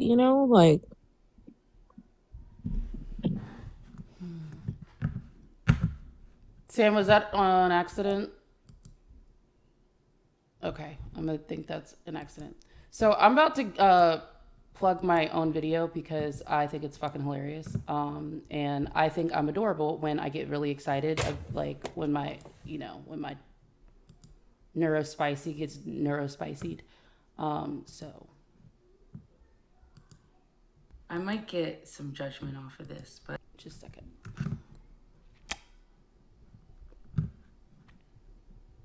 Also, if you are still here and you are able, even a Dollar Train, I have a good rat shit fund, and this is because people deserve to eat. This is what we're talking about when marginalized communities are the ones that are first up on the chopping block because the government is doing fuck shit. These are people who have had disability and SNAP put in jeopardy because of bigots. So please look at this shit, or look at the fucking links in bio, or my description over on the tubes. And if you can, don't put yourself in a fucked up situation, but if you can, please send something over, or send, or let somebody that you know loves doing good rat shit my information, and I will definitely show receipts that all 300 of these dollars will be sent over to this family. I believe it is a family of 4, maybe 5. I don't know. Okay. Hold on. I just want you all to know that something just tickled my brain, and I love it. Okay. So when I read or hear trans women and femmes transitioning, whether it's socially or physically, it tickles me. Like, it tickles my heart. It makes my heart warm. And not because, anyway, I'm going to explain why. Because I read these things, and then because there's so much invalidation in the experience of transitioning, and those who have transitioned. But when you're reading that someone is moving to the femme side, especially like when it comes to clothes, and they're trying to figure out their style, it tickles me. I love it. That is solidarity, sister. Because I'm 30, I've only figured out that my style is comfort. I have not figured out shit else. Oh, and I like dusters. I do like dusters because because I like the way that they flow when I'm walking fast. But I don't walk fast anymore because my hips are fucked up. But anyway, back on track. So I really like that, right? And it reminds me of like when you got to go school shopping and you were just like, I'm gonna make this a style, right? And then it was not a style, but shit, did you look good or feel good in it, right? And then the other part is like when hormones are being started, and so people are experiencing like sensitivity in the chest area, and I'm just like, I'm so happy for you. And it just makes me so happy because like that's fucking solidarity. Like we can relate on new levels of experiences. I'm gonna cry because it just makes me so happy. Because like, hell yeah. You get to live you. You get to be you. It's fucking pure. And I understand. And I'm so happy for you. And I'm just so happy for you. Congratulations. I might get some judgment off of this. So, I wanted to make sure that more people saw that, because when I say like, when I literally say I see humans, I see humans. I care about humans. I don't fucking like y'all motherfuckers, but I care about humans. I love their existence. Especially when they're just trying to exist and trying to be loved, just like every one of us are. You all deserve to be loved. Whether that's romantically, platonically, you deserve it.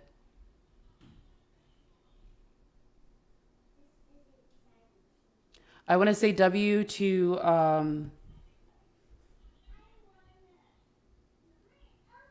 Thank you, Samantha. Says, love what you're doing. Thank you for that dono. And Dollar Train, let's get it started from Dan. So W, both of you, thank you so much for making sure that you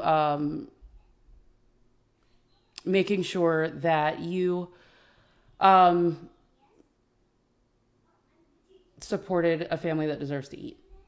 I really appreciate that. Thank you so very much. But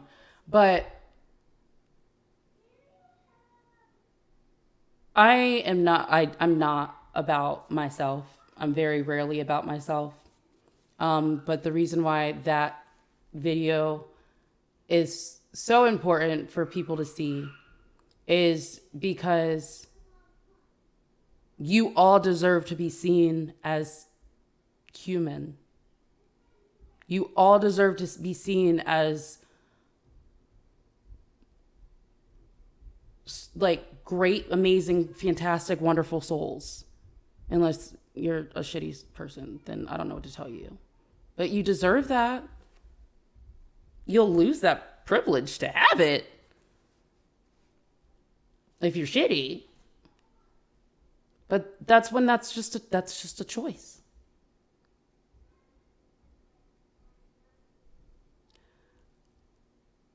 It only takes, oh, W, thank you so much. It only takes one bad day, one bad moment,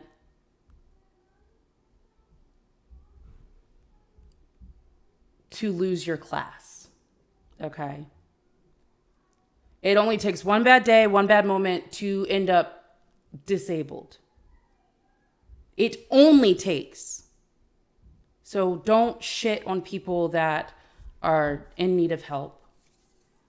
I want to say thank you to Sick of Society. People deserve to eat, and yes, they do. Y'all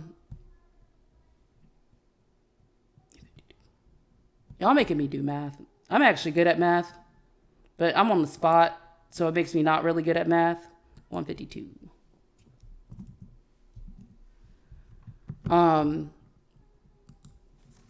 But people deserve to be seen as people. They deserve to live the life of who they are. I want to be left the fuck alone as a black woman. I know the trans community wants to be left alone as the trans community.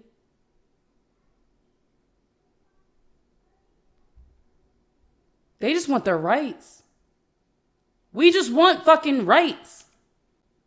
Rights and human decency. Why is that too much to ask? Why does that make us the bad people?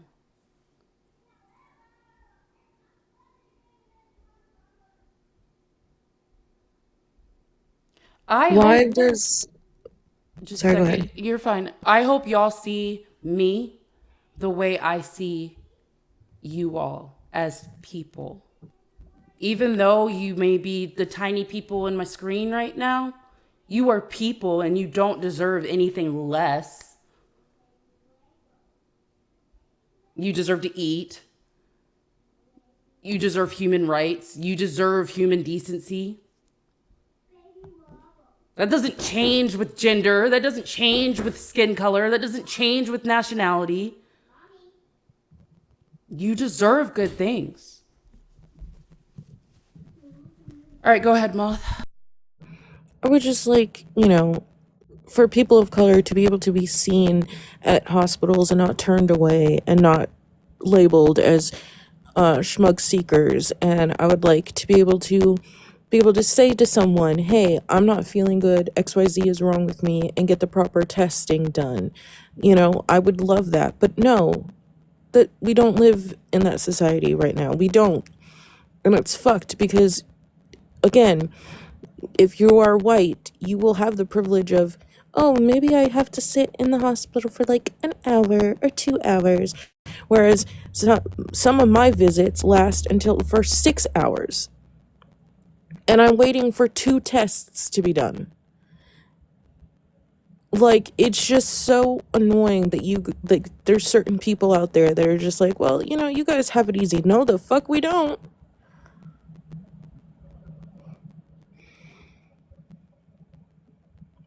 RFK said that black people and white people should be on different vaccine schedules. Mm-hmm. He said that children who are on SSRIs, black children, should be rehomed. Reparented. Reparented. Yes, reparented.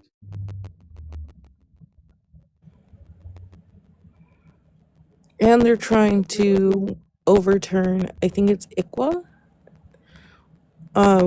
where indigenous children should be adopted by white people. If I remember the acronym correctly. So, You know what? Fuck it.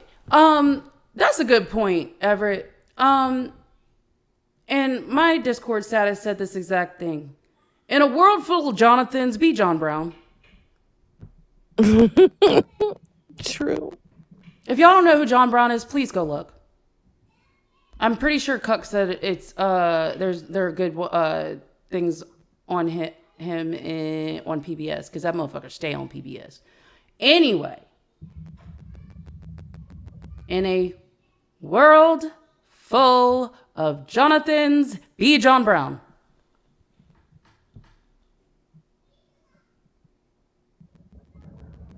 I have comments over here that says white people get seen, we get kicked out if we don't comply. Yeah. Mm-hmm. I self-admitted for mental health in Georgia, and their protocol is to have 2 officers escort the patient to a mental health room. 1 officer, 1 nurse, same gender as the patient, will basically watch you strip and make sure you're not taking anything dangerous. And then they put you into this like holding ward. But that was the most triggering thing because part of my PTSD was police officers. But then on top of that,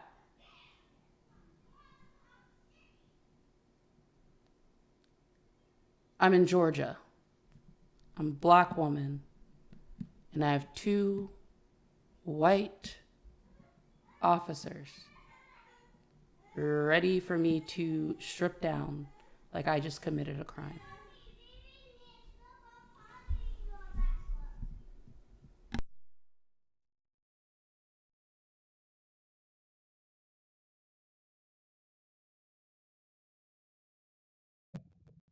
We just be wanting help, y'all. We just want the medical care. We just want to walk through this fucking world not being looked at as freaks of nature or as fucking monuments. We are fucking people. And we don't want to be used as guinea pigs either. Go ahead, Lakin. So, sorry, you're gonna hear a bunch of noise because I'm in the middle of getting my cat's food together so I can go to work at my second job because, this administration. Earlier you were talking about compensation from kick stuff from people once they have someone come up and dog walk from a marginalized community.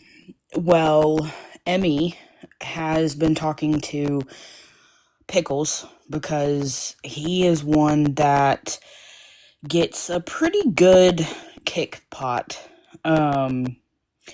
And she had told him, hey, look, it doesn't feel right for you to turn around and get a $40 kick, donation when we come up and proceed to educate or dog walk or whatever.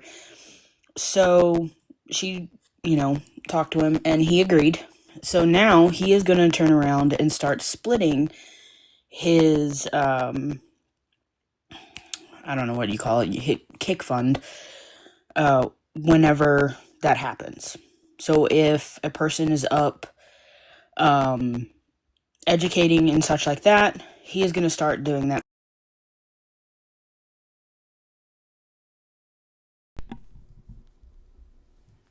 Where'd Lincoln go?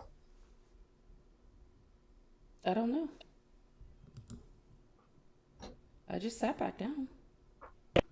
I don't know what just happened.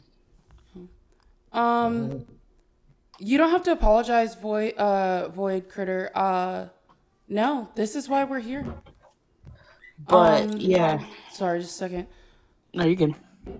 No, I love the engagement over there anyways, but like this is exactly why why I want a space like this. Where we actually have these fucking conversations. And I'm legitimately offering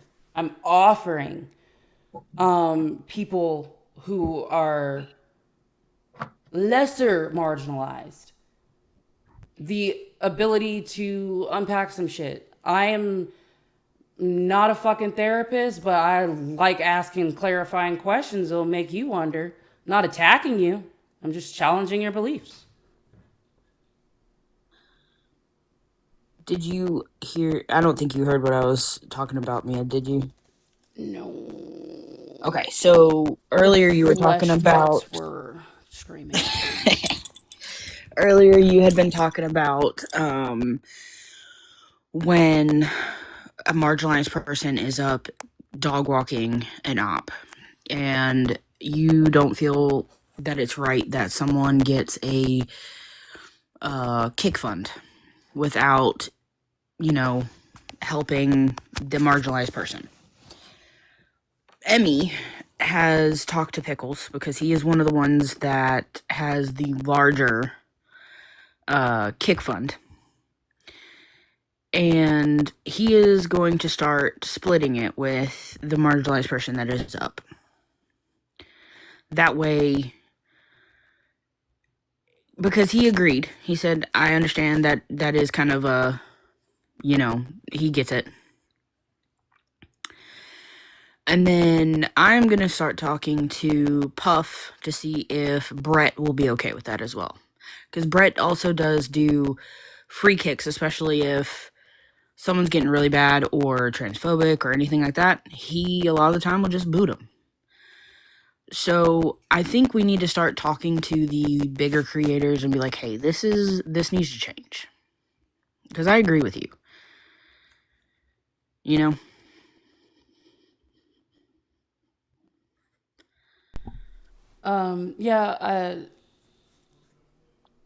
I just went back and saw the chat.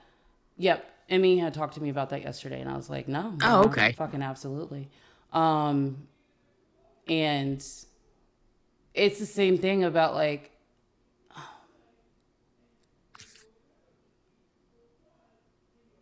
historical context.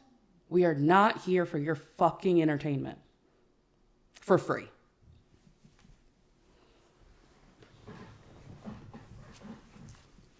I love to unpack shit. I love to dive further into shit because, like,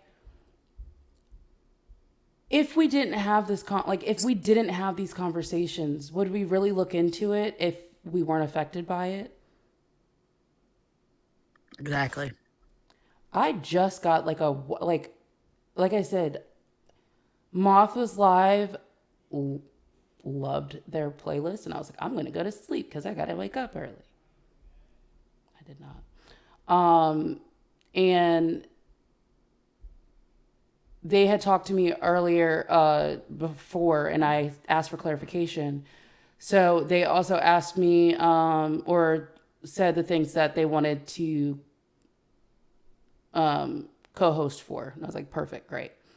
Then I got to thinking, I was like, wait, do you think the disparities in medical racism would also translate over to disability? And then that's how we got to where we are today. of talking about that today. And it's important to discuss intersectionality, even though I was told that intersectionality was funded by the CIA. Never mind. By a white man. He was Lebanese. I already told Matt he was very disappointed. So he was also an accelerationist. I was gonna ask if you told Matt. I did.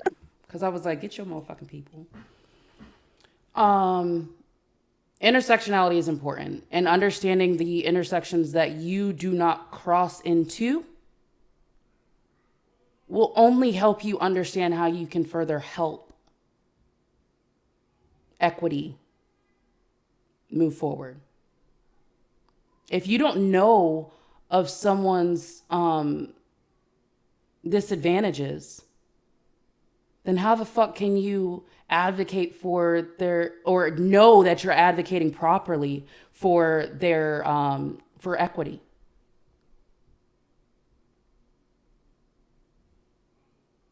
Like, if we are all running a race and I don't know that Blue got asthma,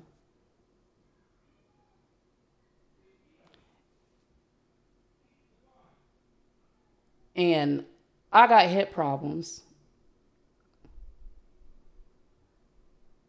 I got bad knees. What you talking? I ain't running shit. well, I'm just talking equity. So, I'm kidding. and then like none of us, but we want it to be equitable. We all gonna end up at the fucking the same starting line because we don't even know who has everything. My hips are fucked up. Blue might make it further than me. I mean, he might not be able to breathe, but like he might make it further than me. He might not be able to breathe, but he'll make it further than me. I don't know that. I'm gonna have that as a vocal stem now.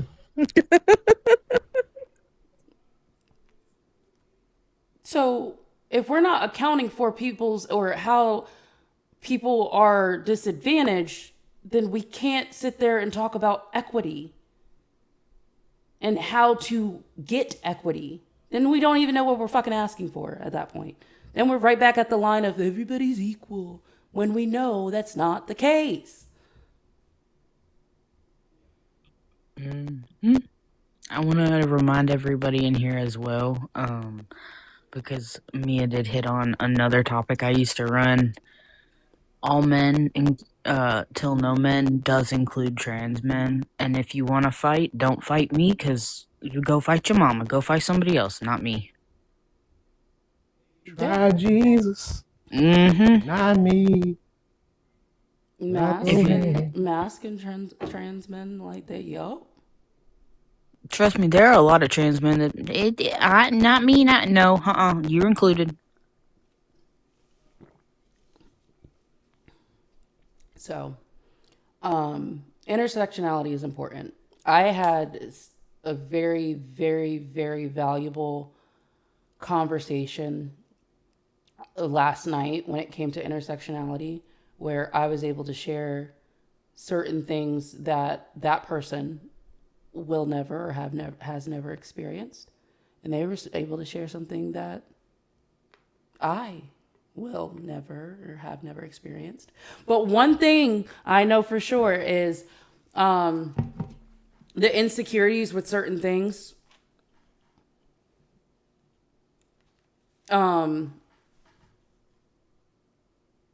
Actually, it goes basically back to my video of like, welcome to womanhood, right? Like, welcome, because is Emmy still in here? Because that's what we were talking about earlier, and I really want her to hear this one. Yeah, okay, Emmy is in here. Okay, so I was sitting there talking about the video earlier, and then I was talking about, I love when misogynists start, like they'll let men talk and stuff like that, and they also start but they start talking over the women, and then they start talking over the trans women, and I'm like, baby, That misogynist just fucking like affirmed. Just affirmed you right there. And I'm like, these things, so they fucking suck. They fucking suck. However, sisterhood, okay? Solidarity. And it's just one of those things. We could talk about these things. But then again, I get so fucking tickled and so happy because I'm like, you're getting the full VIP experience. And I get so excited for all of you.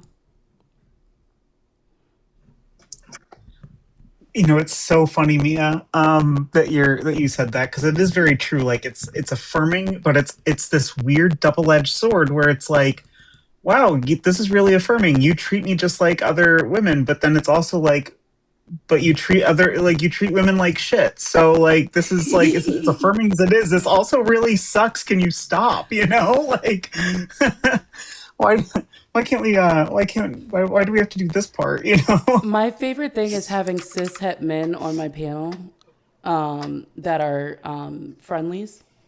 And they'll just sit there on the panel, and then I have like some fucking misogynistic come up, and then they leave, and then the friendly's just like, I just realized I really, really hate men.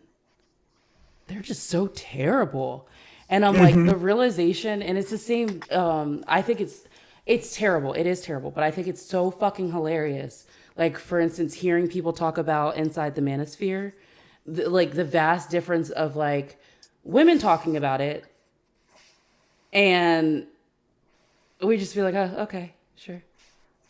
And then when, oh, I'm sorry, y'all are incidentally gay. My apologies. I forgot that was, I didn't mean to misrepresent you.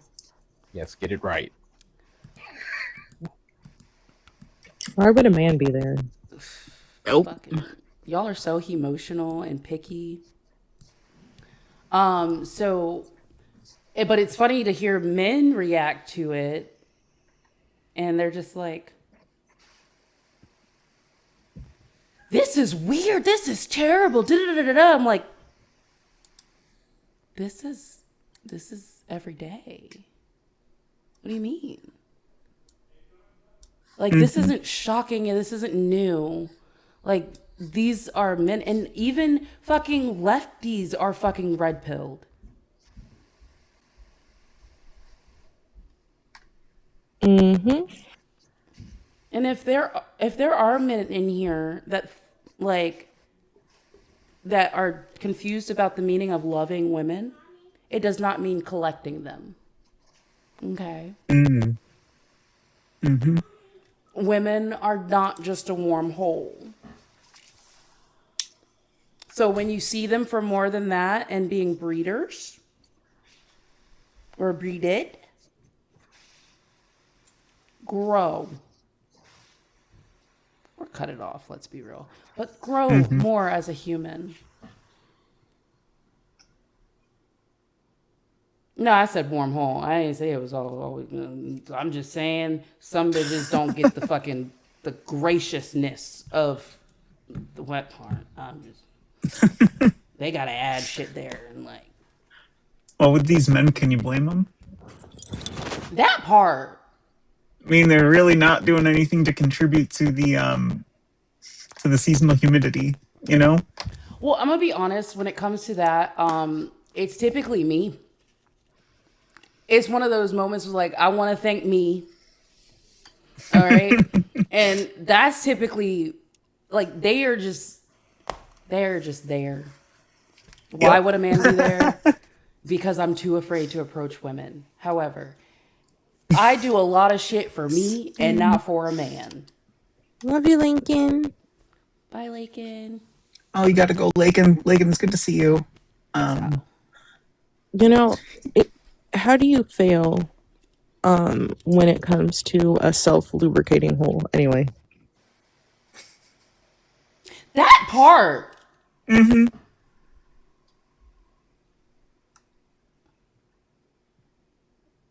I just want to know, like, how do you fail that, you know? Like, how do you dehydrate a fucking river? Anyway. This is your Friday reminder. How did you cause a drought in a rainforest? God damn. Cup be out of fucking pocket, but he be on point sometimes. Oh, look at the baseball. Did I forget my whale for my gift gallery? I'm using a literal bucket and mop right now because I have experience. Get up in it. Who is there?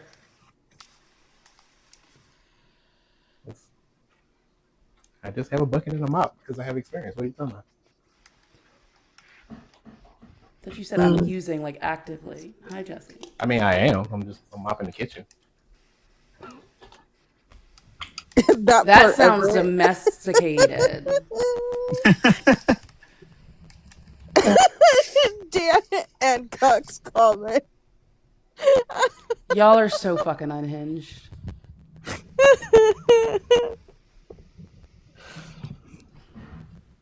Listen, ever since I met... Sorry, go ahead, Jen. I'm just getting an education. Oh. Hi, Jen. I didn't see you there. I just have to say, men do better because, like, my partner knows what he's doing, so. I'm a professional DJ.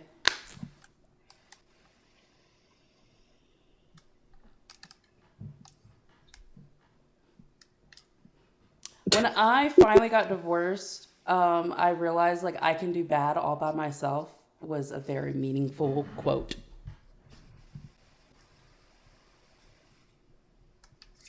I'm gonna hop off. I'm just I've got some stuff to do before I go live tonight. But Yay! I can't wait for you to be back. Me too. I think I come back at like 7:39 Eastern is when I'm able to go live again. But 8 o'clock is when I'm planning on it. So I'm not sure how late I'll be up tonight because I got to clean this weekend because I got a date on Monday. Hey yo. Yeah, with a bass player. Nice. In a metal band. Yeah. Hey, but Emmy, let's actually go to sleep when we say we're going to sleep. No. As we're fucking I don't want messaging each to. other at 5 a.m. I don't want to, Mia. I don't want to. I just want to stay up all night and then be miserable the next day. No, be that trying to put other honestly, people to sleep and don't go to sleep myself. That's messed up. no, it felt like, that's the thing. I actually talked to Emmy before I even talked to you, Blue. And so I was supposed to be going to sleep. But I will say that was like a slumber party, like very like that was slumber party vibes. I enjoyed that so fucking much. So that would be a good Discord night thing. Ooh, like a slumber party Discord night? Yeah, that would be a good theme. That would be a good theme. That'd be a really good theme. We could do that in any of our servers easily. Can All I right. come? I'll bring Lion King 1.5. Oh, of course. Yes. Like that's all I'm you gonna have hop to say. down. All right. I will see you soon. See y'all later. Bye. All right. I'm gonna so- drop down as well, and No. I'm gonna. Okay. Good boy. Wow, he gets a good boy too. Love you, Gen X. Blue. What are you talking about, Blue?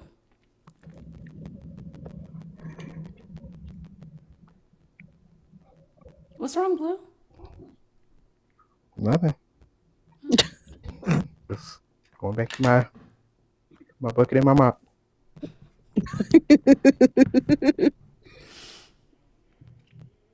Good boy, Blue. Get Get the fuck. Crazy. Eli just gonna have to go back and watch this entire fucking live to get all the fucking clips. That's fucking hilarious.